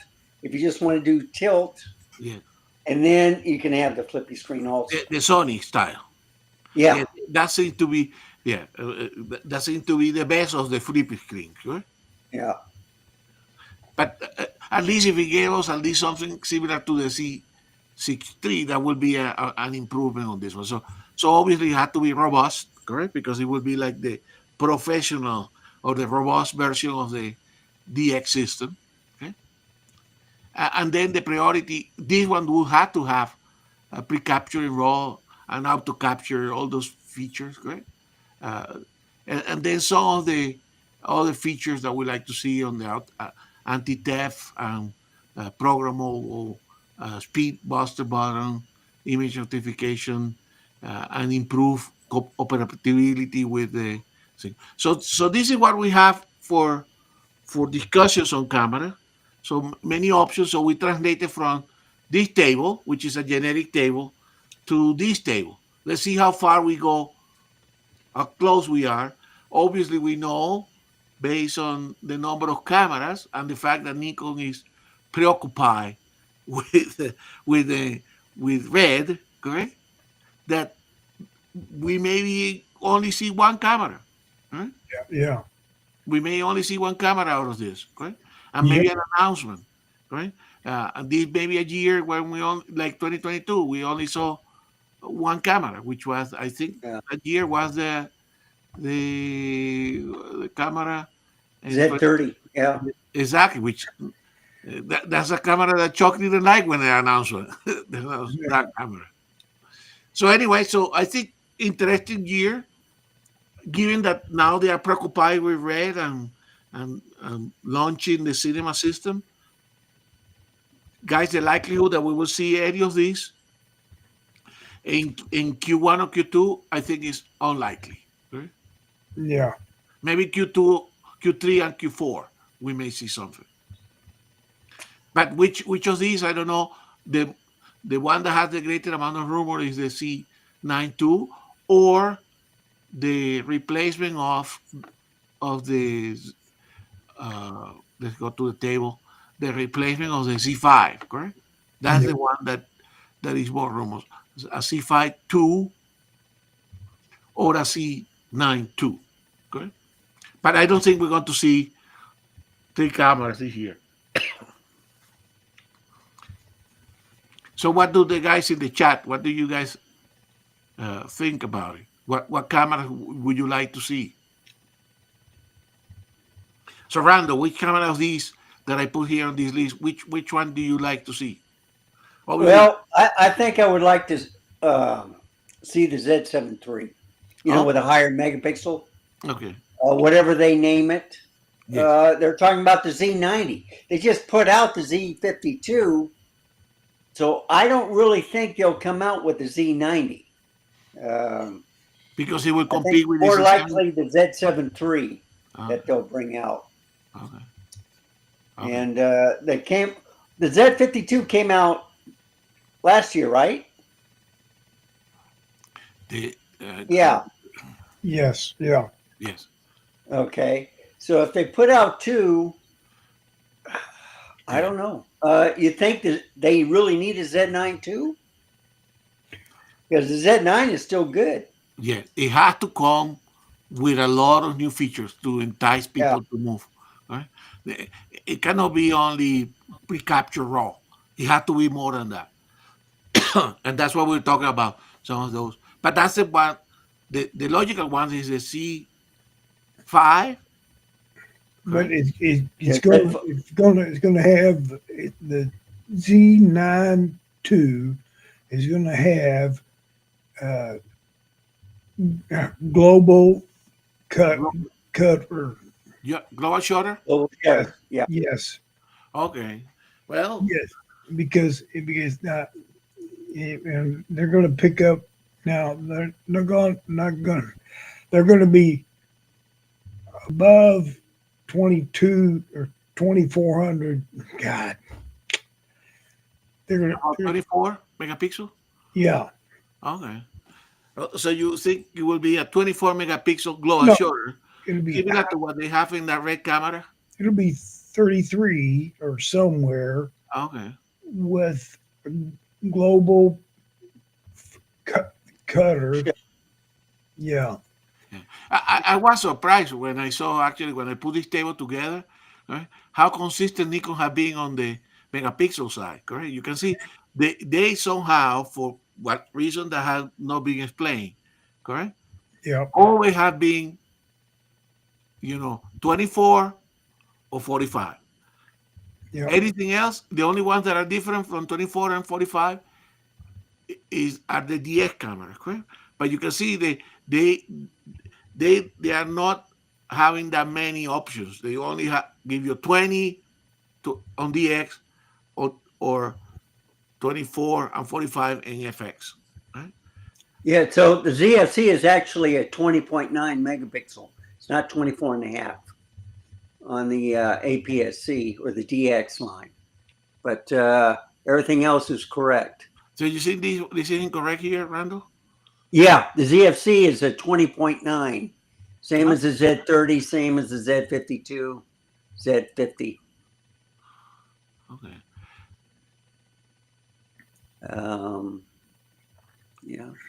No, you see, I made a mistake on this table. That's good when I bring it here because this is CFC, so this is a CF. See, Yeah. So the ZF is a 24 and a half. Exactly. So this. Oh yeah, ZFC twice. That's what it is. Yeah. Okay. I need to correct that in the table. Yeah. So it should be just a ZF. Exactly. All right. Exactly. There we go. Got it. All right. I saw that one on the bottom. It's difficult when you look for all these tables not to make a typo error because you're putting things. So I will for sure correct that one. So this is something that we probably will be discussing more, and that's why I decided to do this table, correct? Because we discuss these again and again. So it's good to have them updated with their latest information. Right? So anyway, so this is what we have, guys, in type of camera. So So in the chat, what people would like to see. So Rakesh like to see a C7 III. Rakesh, do you like to have the higher megapixels, or you're happy with the 45.7? Probably not, correct? You probably want the higher megapixels if you do a lot of landscape. So Randall, I thought that you were going to go for the C90 or the C500, given that you like the Yeah, yeah. I would go with the. I think it's. Some are saying the Z90. Some are saying the Z500. The same But they camera. just came out with the Z52. So I don't think they're going to come out with another unless they come out with the ZFC2. But the Z52, they had to change the USB-C. So that was important because the Z5 didn't have a USB-C. And the only thing on the ZFC itself is the 30-minute time record limit. So they need an update to that camera. But they got the ZF. So, but yeah. You see, Randall, I don't think, and I don't know, Chuck, what you think.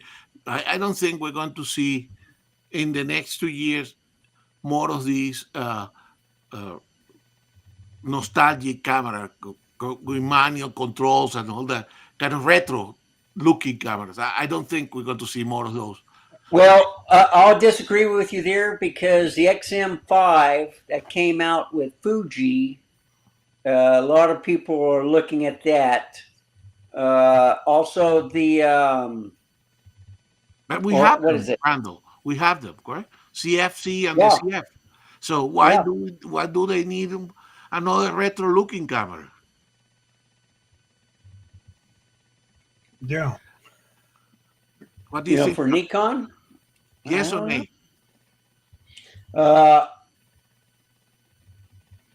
You like all black? You like a chrome top? Do you like different colors? Like, Yeah, but I don't know.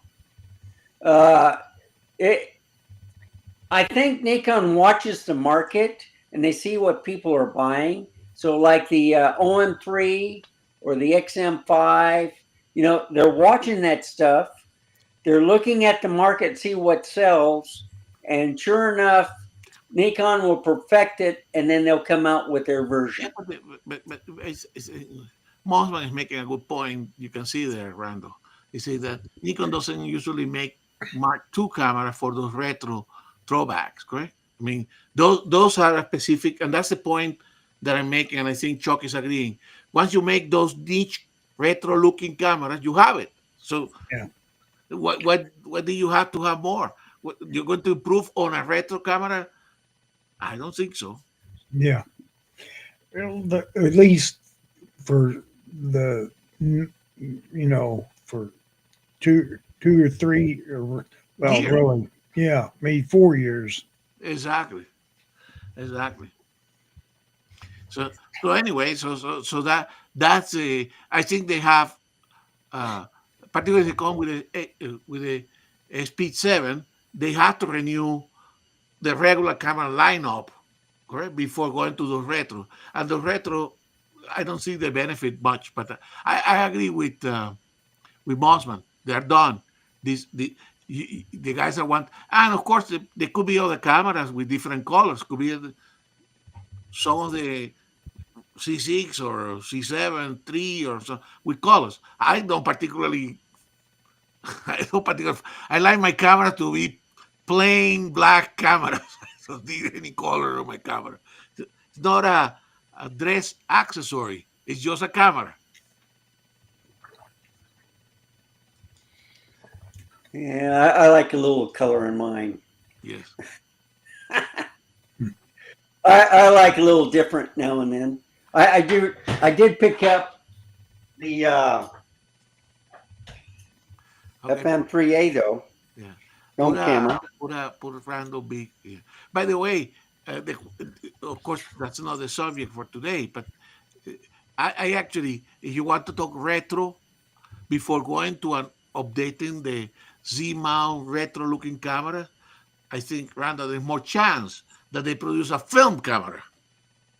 And Well, you see, they're talking about that too, and that for but me you know, will when they be did the FM3A, they had to bring some people from retirement to show them how to make that camera, and and Mark, it was only there for 6 years. and Mothman make a good point. Although Yeah. I don't like rangefinders, I'm in the same club with Roy. I don't see the point for a rangefinder. Correct? Never enticed me with a rangefinder before. But indeed, if you want a Z mount rangefinder, that makes more sense. It's a kind of retro, right? But indeed, Tim, that makes more sense. Z mount rangefinder with whatever, and that could still be done with the SP7, right? For those people that like, for whatever reason, rangefinder, eh? Compactness or whatever, aesthetics, right? That makes more sense, indeed.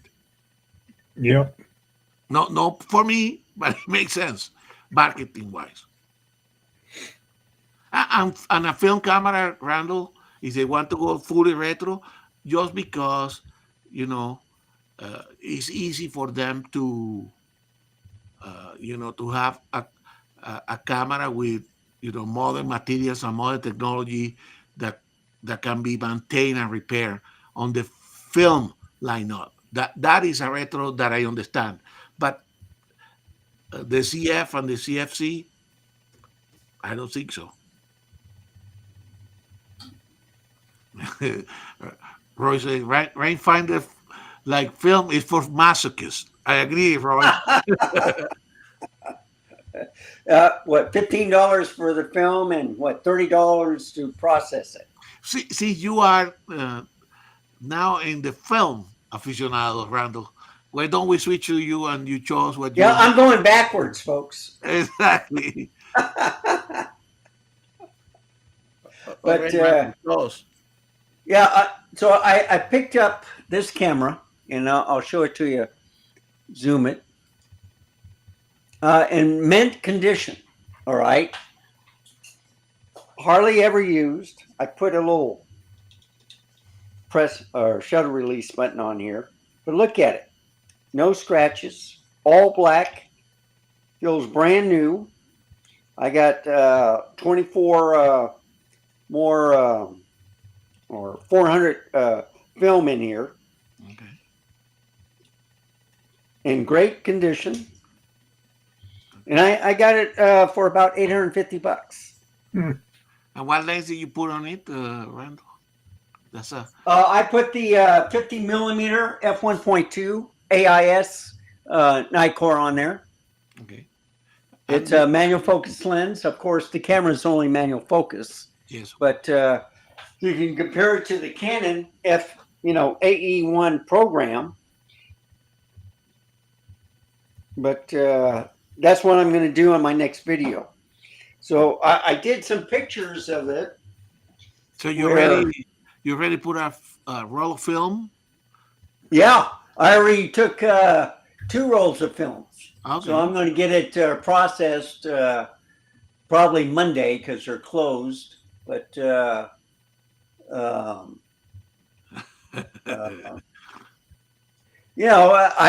what I was doing, and I'll go back here. So show us on the picture, Randall. Okay, that's what I'm going to do. Put it on the I'm table. going to go right here.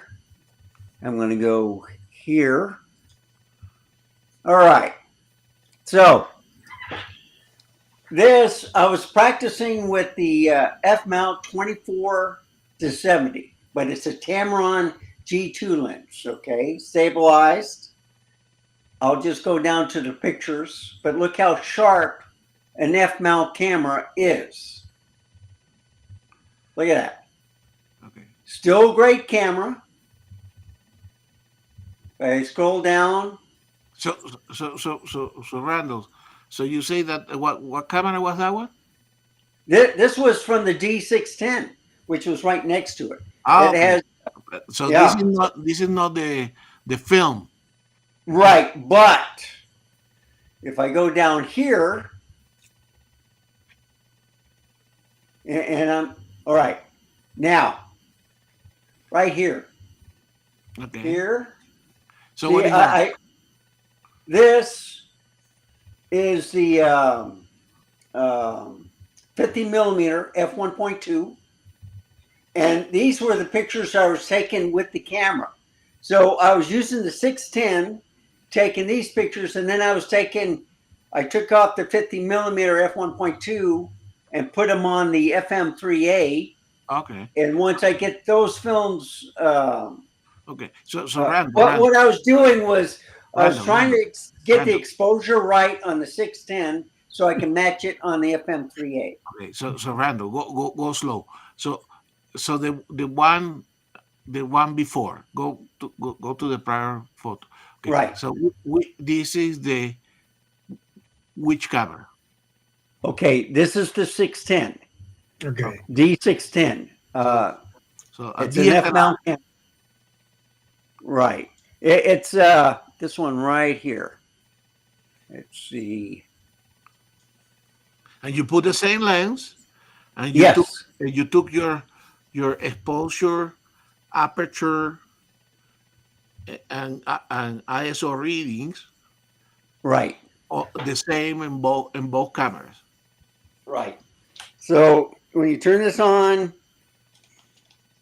the 610, of course, this is the Tamron 24-70, but same principle. I took the 50 millimeter off, put it on here, got my exposure, the count,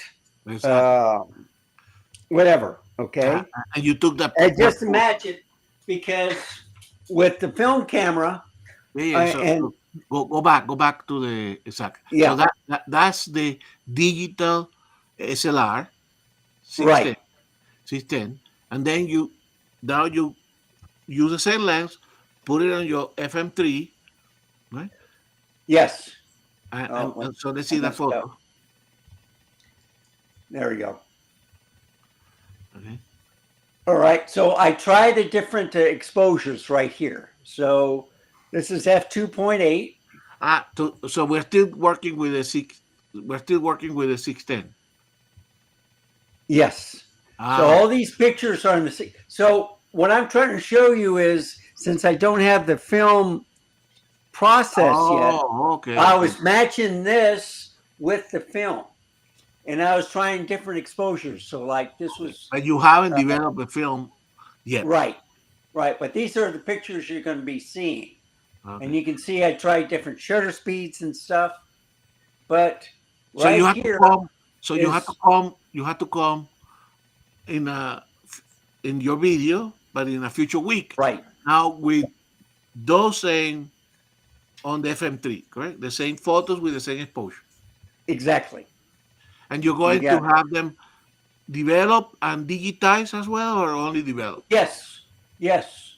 And you know, that's the one thing I would like to see on film cameras is where you can have a switch, you know, for digital, and then a switch, you know, to, you know, like you do with RAWs and JPEG, but also with film, is where you'll take a digital SD card, all right, put the photo on a SD card, but also do the film. I would love to have a camera like that. Oh, but that's impossible, correct? Because you have a Well, film plate. You know, it might be a bigger camera, but I think it can be done. I mean, you have to have a film plate that replaces the sensor, correct? Because it has to be in the same position, correct? And that is, I mean, probably can be done. But Randall, do you have a place that will develop your photos and do the scanning, or not in there? Yes. They have a place in San Antonio, right next to the camera store on San Pedro Avenue. And and I know a couple of guys at my candy store, the camera, that can do it also. Well, So- you see, Randall, Roy apparently telling us that there is a Leica that has a film and a digital camera. Yeah. So that exists already. You just have to buy a Leica. So what, Roy? What is the name of the camera? How does it work? Oh, I think You it's put the it back because I presume. I mean, remember, Roy talked about camera bags. Yeah, you have the concept of a camera bag. You take your film plate and replace it with a camera with a yeah, with the digital. digital. It will Yeah. work, correct? So you can, in a way, the old cameras were both digital and film, but is you had to basically modify the backside of the camera. Right? Right. Well, they got the modular parts. All right. Hasselblad has been doing that. I think I don't know if Fuji does, but that's on medium format. They've been doing that for quite a while. But with Leica, they got the small SOFART camera, and I don't know if that's micro four thirds, but Roy saying that he doesn't remember the model, but it's an interchangeable back, either a film plate or a digital side. But I just wanted to show you that I'm kind of excited. I've had different film cameras, but these are the best quality ones I've picked up, Okay. and I'm looking forward to it. Where I'm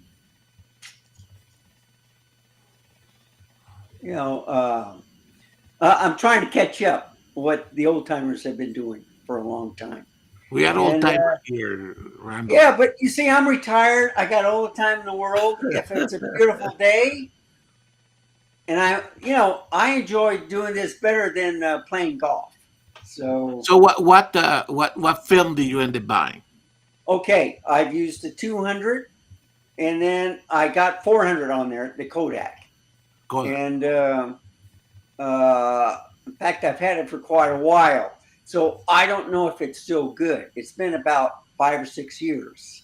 Oh, So- so these are not Yeah. new film. This is all film that you have. Right. So the two films I did do, they're brand new. So I had the 200, 400, which are brand new. Oh, Right. But then I found some more 400, which I forgot I had. And then I found that I have more 400, but it's like 36 or 48 exposures, something like that, where, yeah, it's right here. But they say it's 35 millimeter, but I always thought that it was kind of like a DX format. I don't know, but it says 4-pack. It said 96 total exposures. So it's probably 24 each. Let me open it up. Make sure. Yeah, it's 35. Studio 35. Oh, it's for Walgreens. Okay. Okay, so show that. Yeah, I don't think Walgreens does that anymore, right? Some Walmarts used to, but now everything's digital. But no, it's 24. Yeah. So all mine are 24 exposures, and And does it I say- did have a little difficulty in loading on the Nikon because I wasn't used to it. But once I figured out how to do it, then it was okay. and does it say what it's called, a Gold, or what is the brand? I know it's packaged by Walgreens, but it doesn't tell you which emulsion do they have. No, and that's what I was trying to look for. See, with the Kodak, it'll tell you a 200 or 400 or an 800, whatever.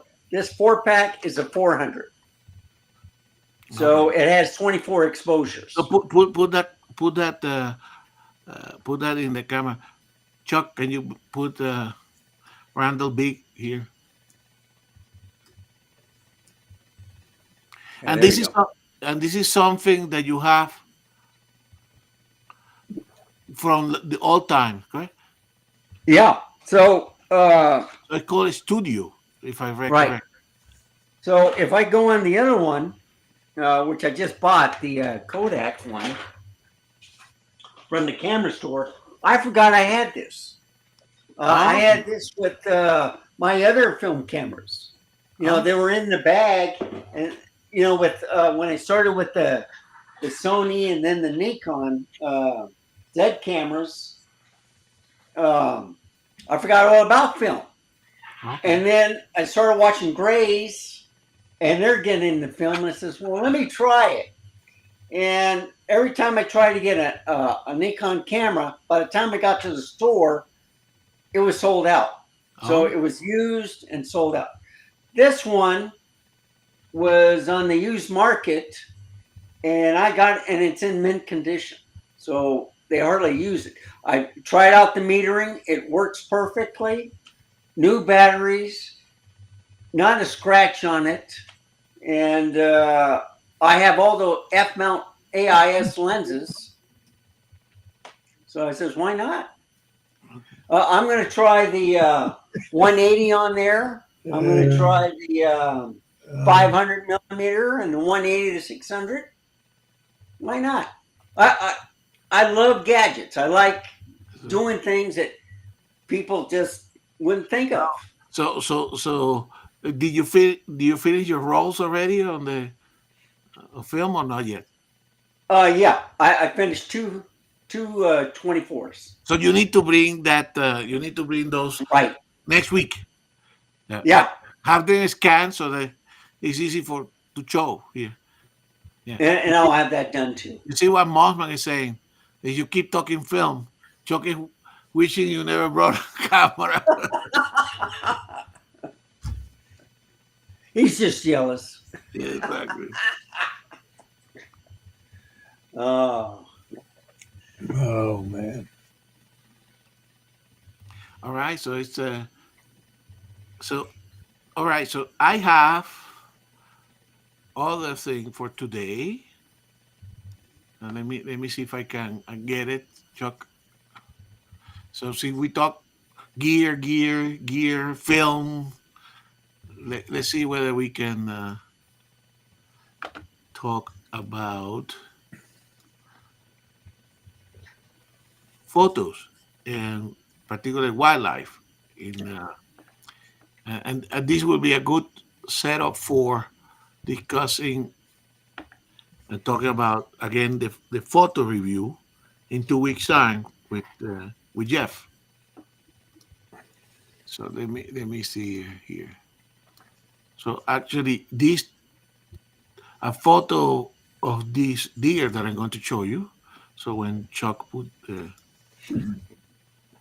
it's when you put this one, you will see on the photo review in 2 weeks time. I already submitted my photos, my 4 photos for the photo review, and one was of this year. Now, for this presentation here today, I'm talking about specifically about deer antlers. Right?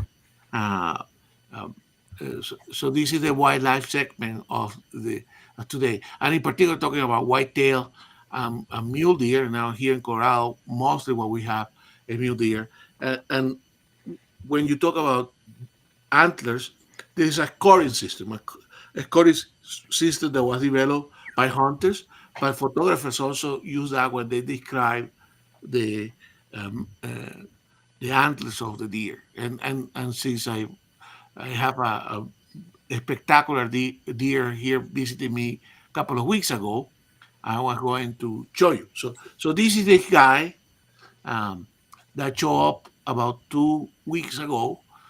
It's a mule deer, and you can see he has a fantastic set of antlers. Right? Uh, Typically here, uh, the antlers that we see don't have so many points, uh, but this guy, which was not a regular one, uh, uh, typically here we see the deer with the males with the antlers chasing the females at the beginning of the rut. Okay, and I always take photos of these guys because I was trying to document them.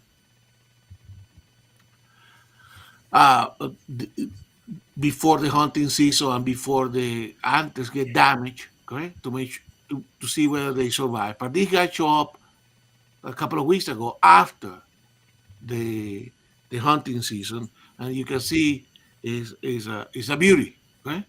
So when I was preparing the photo for the photo review, I was describing this. I'd say, oh, I need to mention in my text what kind of what kind of how many points do these deer have? Okay, so I have that photo and this close up, okay, so we can talk about scoring the beautiful deer here. Okay?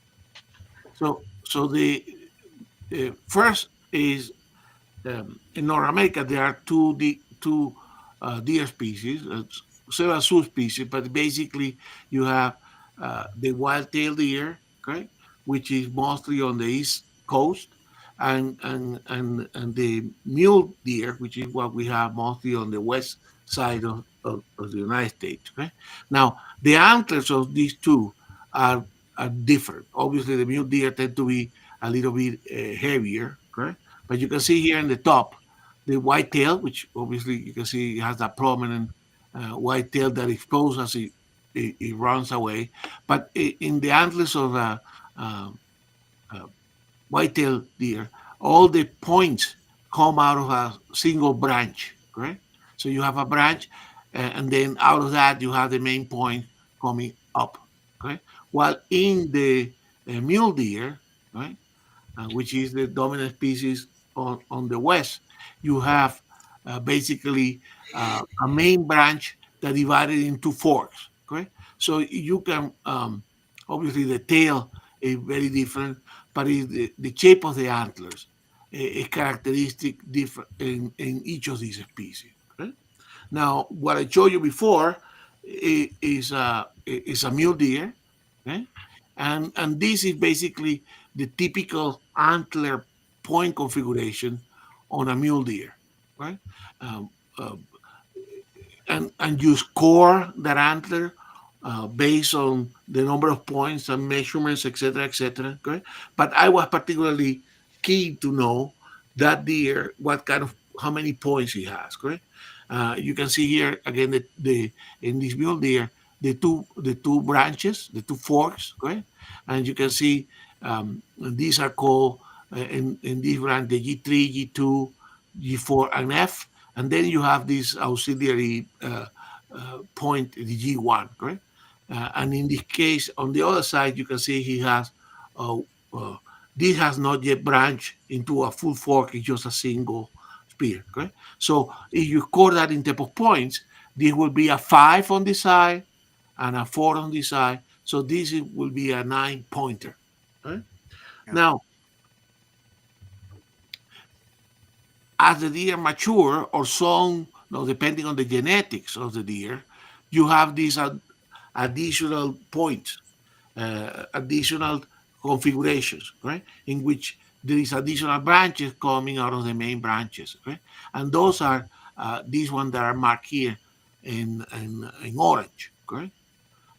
So in this case, this particular antler will be a 19 pointer, which is a large, very large amount of, of points because it will have 9 points on the uh, on one side and 10 points on the other. Now, in order for a point to be counted, it had to have certain length diameter ratio.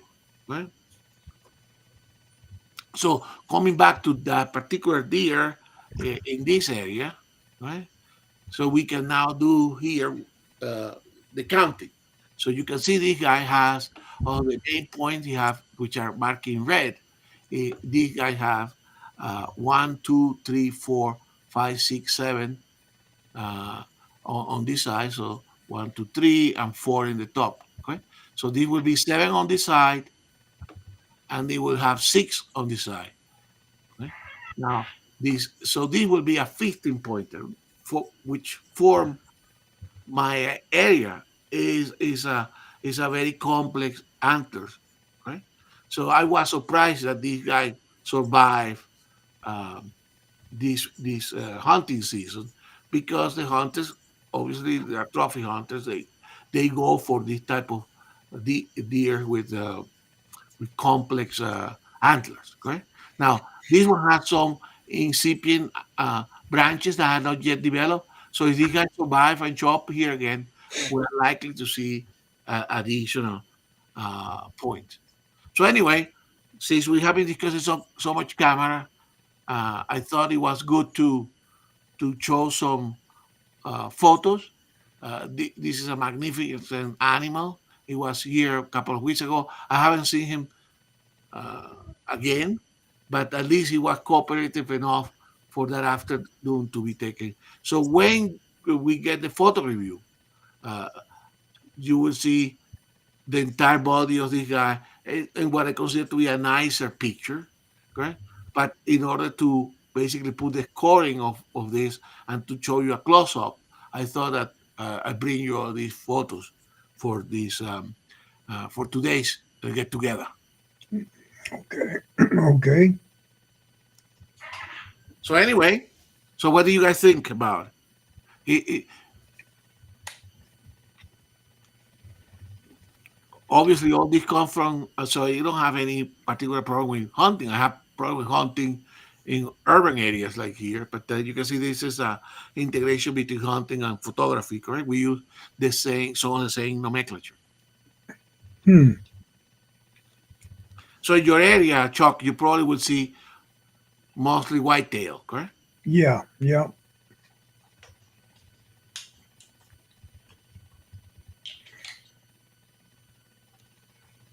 So Jeff and Leslie say that's a magnificent buck. Usually we add all the points together and we call this a 15 point. Yeah, exactly. So this would be a 16 point. Now, here, obviously, now at the end of the winter, one of the things that I would do is go around and, and, and see where some of the antlers have been shed, right? So this is actually more of a typical configuration, correct? Which has a 5 point. And obviously you can see here what I talk about the two forks, correct? So Yeah. this is a typical configuration. Obviously this was a big animal. You can see how big this is, correct? So every year I may find one of these or two, and I put them there in the garden. So I brought one inside today, correct? So these will be like the one I show on the typical antler, right? And then you can see this one is another one. Obviously, when you catch them, when they drop them, which is about this time of the year, correct? Um, uh, Sometimes they are damaged. In this case, you can see this one here. Oh, I'm sorry.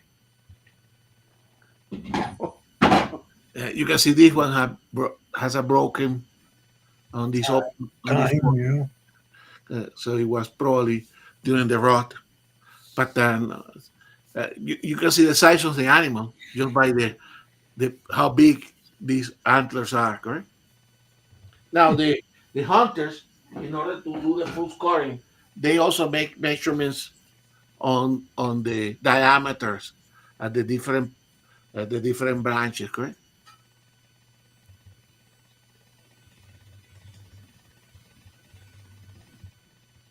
Yeah. By the way, the elk also gets score. It's a different score for elk, but it's also the same kind of system. So anyway, That's a nice night right there. Yeah. yeah. Unfortunately, they attract a lot of attention. Right? So anyway, so that's the wildlife segment of the get together today. Uh, Yeah. You see here in my desk, these are for the little ones, the yearlings. yep. Little ones. Yep. Yeah. And as you know, That's also useful to have some antlers around.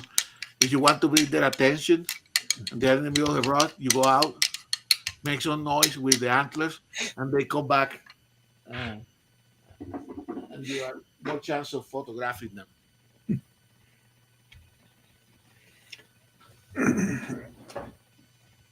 So anyway, Well, we had people caught it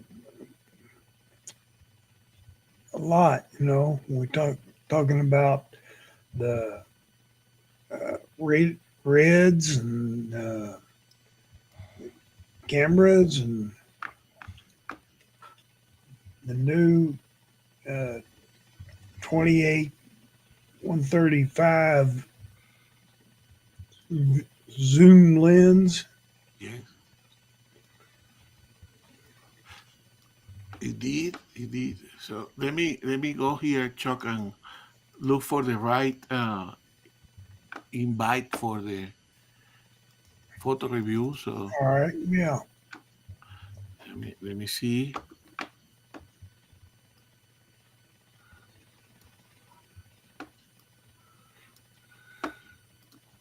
Okay. Let me see if I find the right one now. I hope.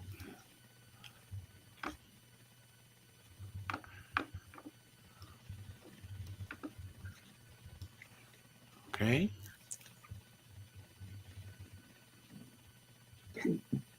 Yeah. Yeah, Jeff.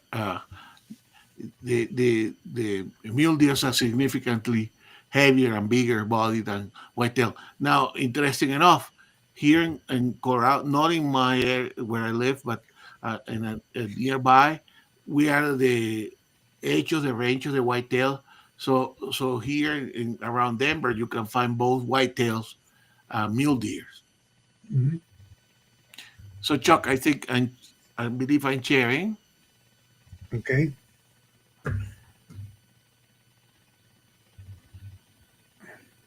Wait a minute. Okay. There we go. So this is the right one. So guys, again, so we are 2 weeks away from the next photo review. So please start preparing your photo for the next photo review. It will be done as usual in the selected imagery YouTube channel. Okay, uh, so it's 2 weeks away from now. Um, you will see that deer in a more pleasing photo in a couple of weeks. Okay, so the photo review will be Saturday, March 1st. Right, please do select. Uh, Send your pictures to Jeff Devil and selected imagery 1 at gmail.com. Format JPEG, 2048 pixels on the long end. Slightly bigger is okay. You want to show more detail. And deadline is the Friday before the photo review, which in this case will be the last day of February, which will be February 28th. Okay, but if you have your photo ready, please do send it to Jeff. Okay, and please do include the settings and a brief description of your photos in the email. Okay, so uh, so again, send your photos. Doesn't have to be recent photos. If you have some old film and you have done some scanning, you can submit that. Anything that you think will feature uh, your passion for photography.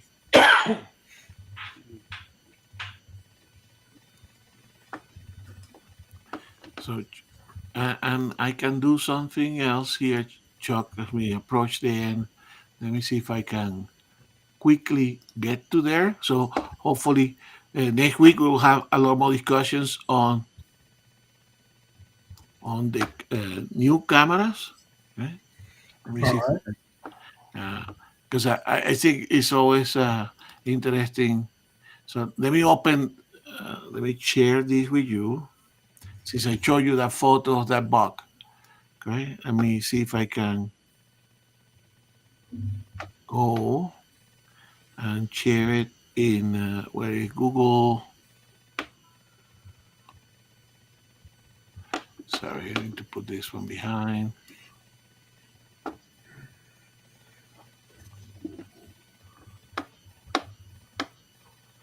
Okay, all right.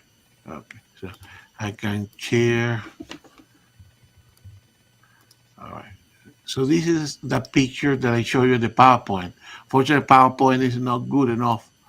Um, in definition, I know we're restricted for what we can show, but at least on this one, so you can see that. So this was taken with the C8 and the 600. C600 F 6.3, okay, fully open at 6.3 Yeah. ISO 8000, Chuck. Yeah. 600 1 over 640 seconds, okay. But look at the It's just perfect. Yeah. I mean, you can see, right? I can even zoom a little bit more. Man. Yeah. I mean, every detail on the antlers. I mean, Yeah. you can see here the landscape, right? Yeah. You can see the antlers. Man. It's gorgeous. It's not that we're lacking in details, correct? You can count the strands of hair in the animal. I like when I get this kind of and perfectly focused all the way from the tip of the nose to the eyes, correct? Man. Do you like the 800 millimeter better or the 600? Typically, Randall, as I said here before, I like I like both lenses, but if I need to go, if I see something in my yard and I need to go quickly, I probably grab the 600 because it's easy to handle. Correct? Yeah, it's Yeah. lighter. Yeah. Exactly. So now, if the animal cooperates and everything, I may even put a tripod or something. But you see, obviously I use my workflow and I process this one. But even the Chuck, you can see even here the noise is not ugly. No. It's perfect. Yeah. It's pleasing, correct? Yeah. So I think the ability that we have, and Randall, this is where we sometimes get with all these retro cameras. You see, with the retro cameras, we could never do this, Chuck, correct? Yeah. Yeah.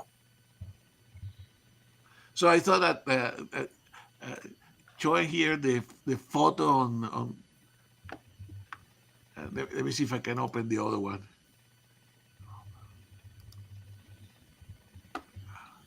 I probably had to close and go to.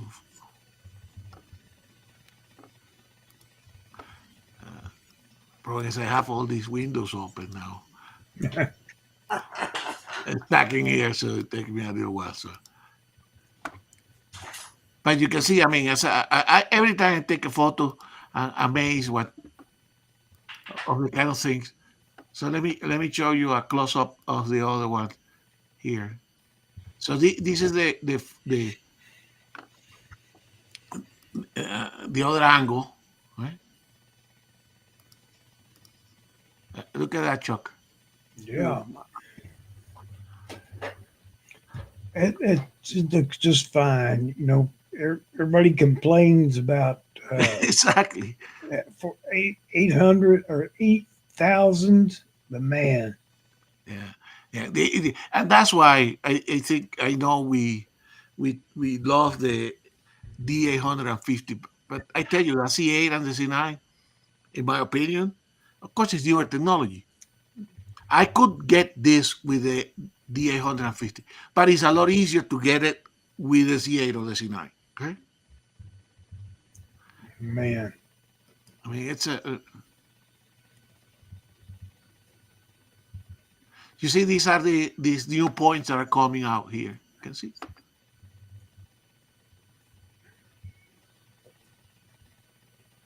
And ISO 8000, Chuck, Man, because it was late in the afternoon. It's almost sunset. Okay? all man, all the brat hair and everything. Man,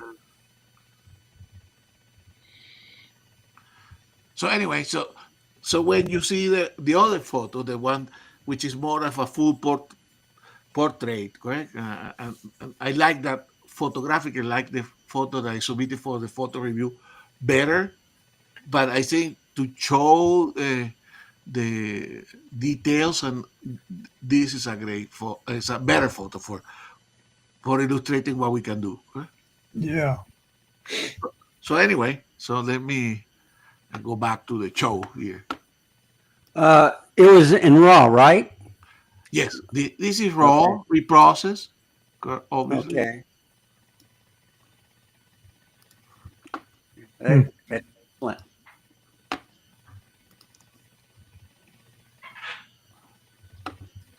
When did you take that picture? About 2 weeks ago, 3 weeks ago, Wow. he came with another male and was going around, and then I saw him and went with the binocular. Oh my God, I had to take a picture of these guys. So quickly put the jacket, and that's what I say. I grabbed that that uh, that I typically have the CA with the 600 attached. So that's the one that I went about. Hey guys, the other thing is on the coming 2 week, the coming week, I already have some. We'll see what happens. But what news do we have? But I have a couple of presentations. Just the people that watch here.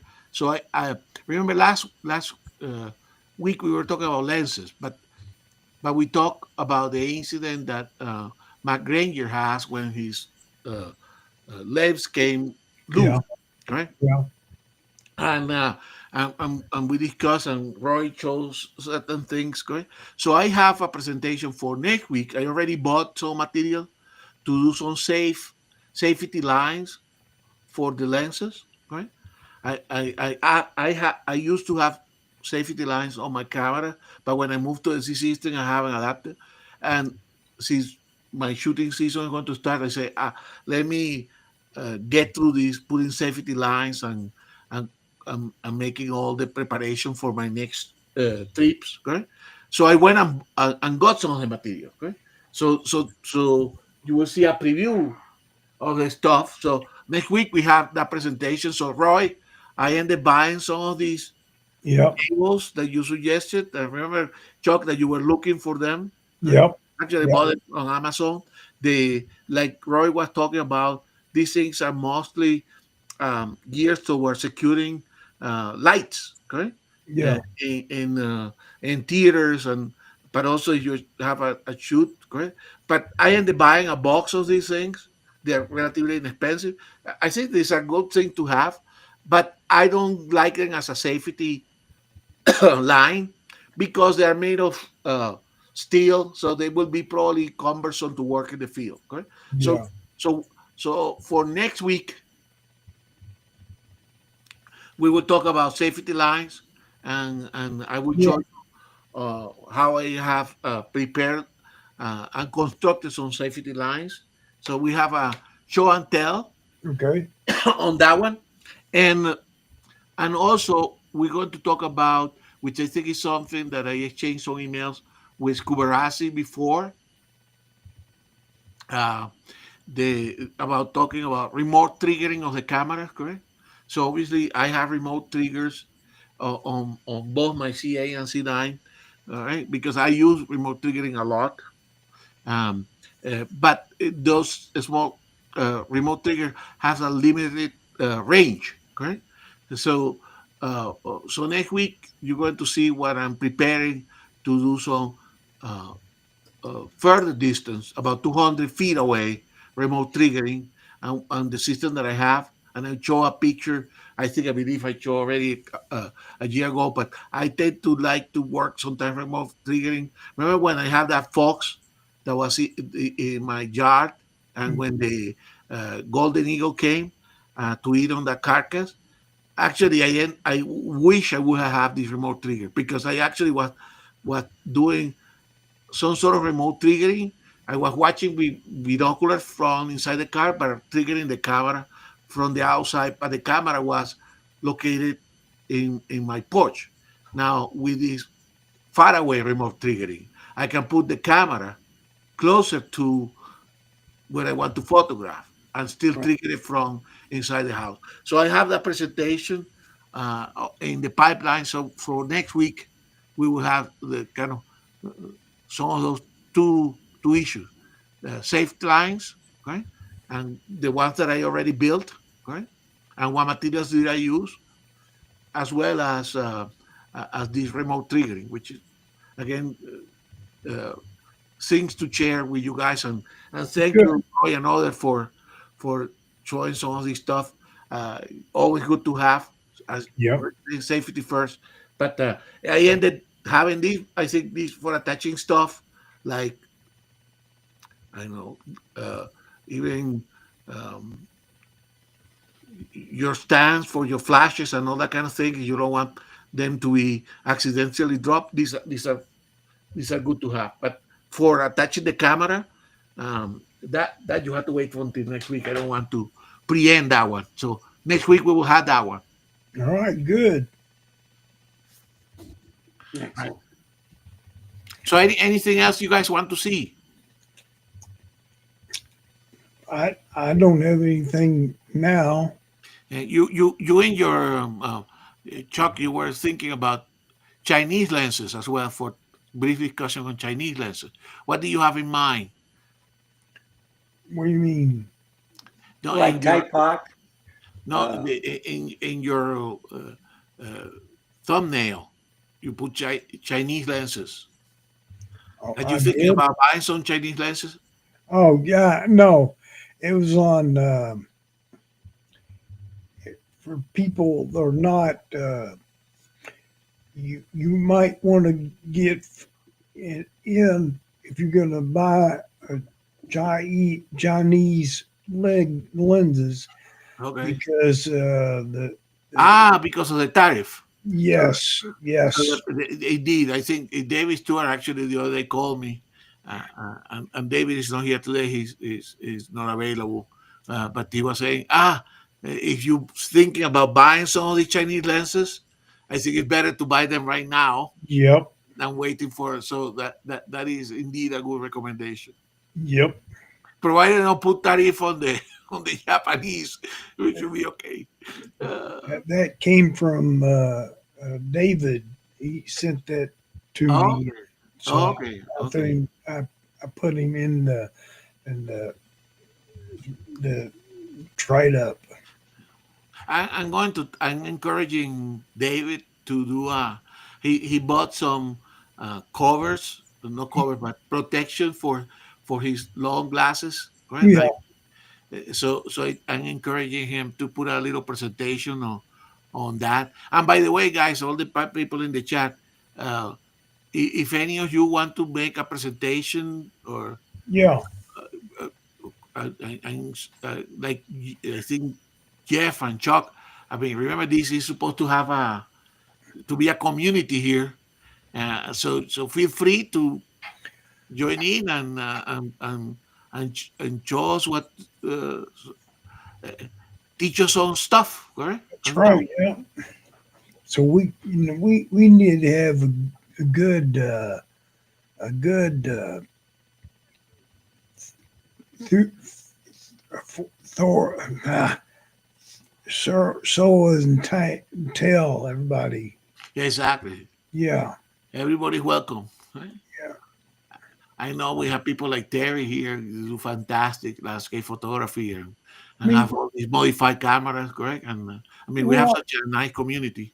yeah. I'm I'm interested when people are showing what the lenses and Um, their feet that fits on lenses and stuff like that, um, and anything. I like to hear about it. Exactly.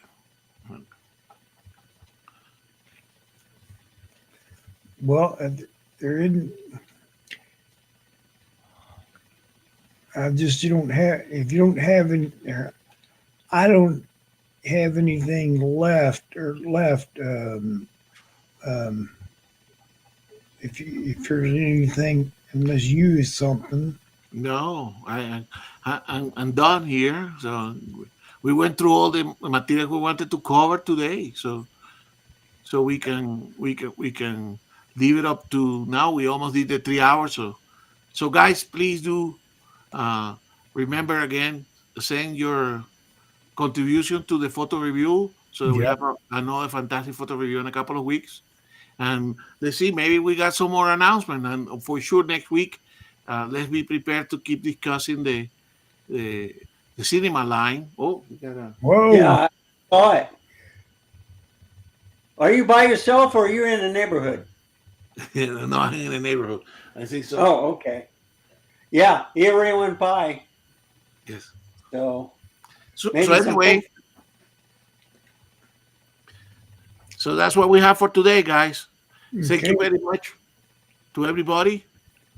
Randall and Chuck, you Everybody thanks everybody for putting up with us and to listen and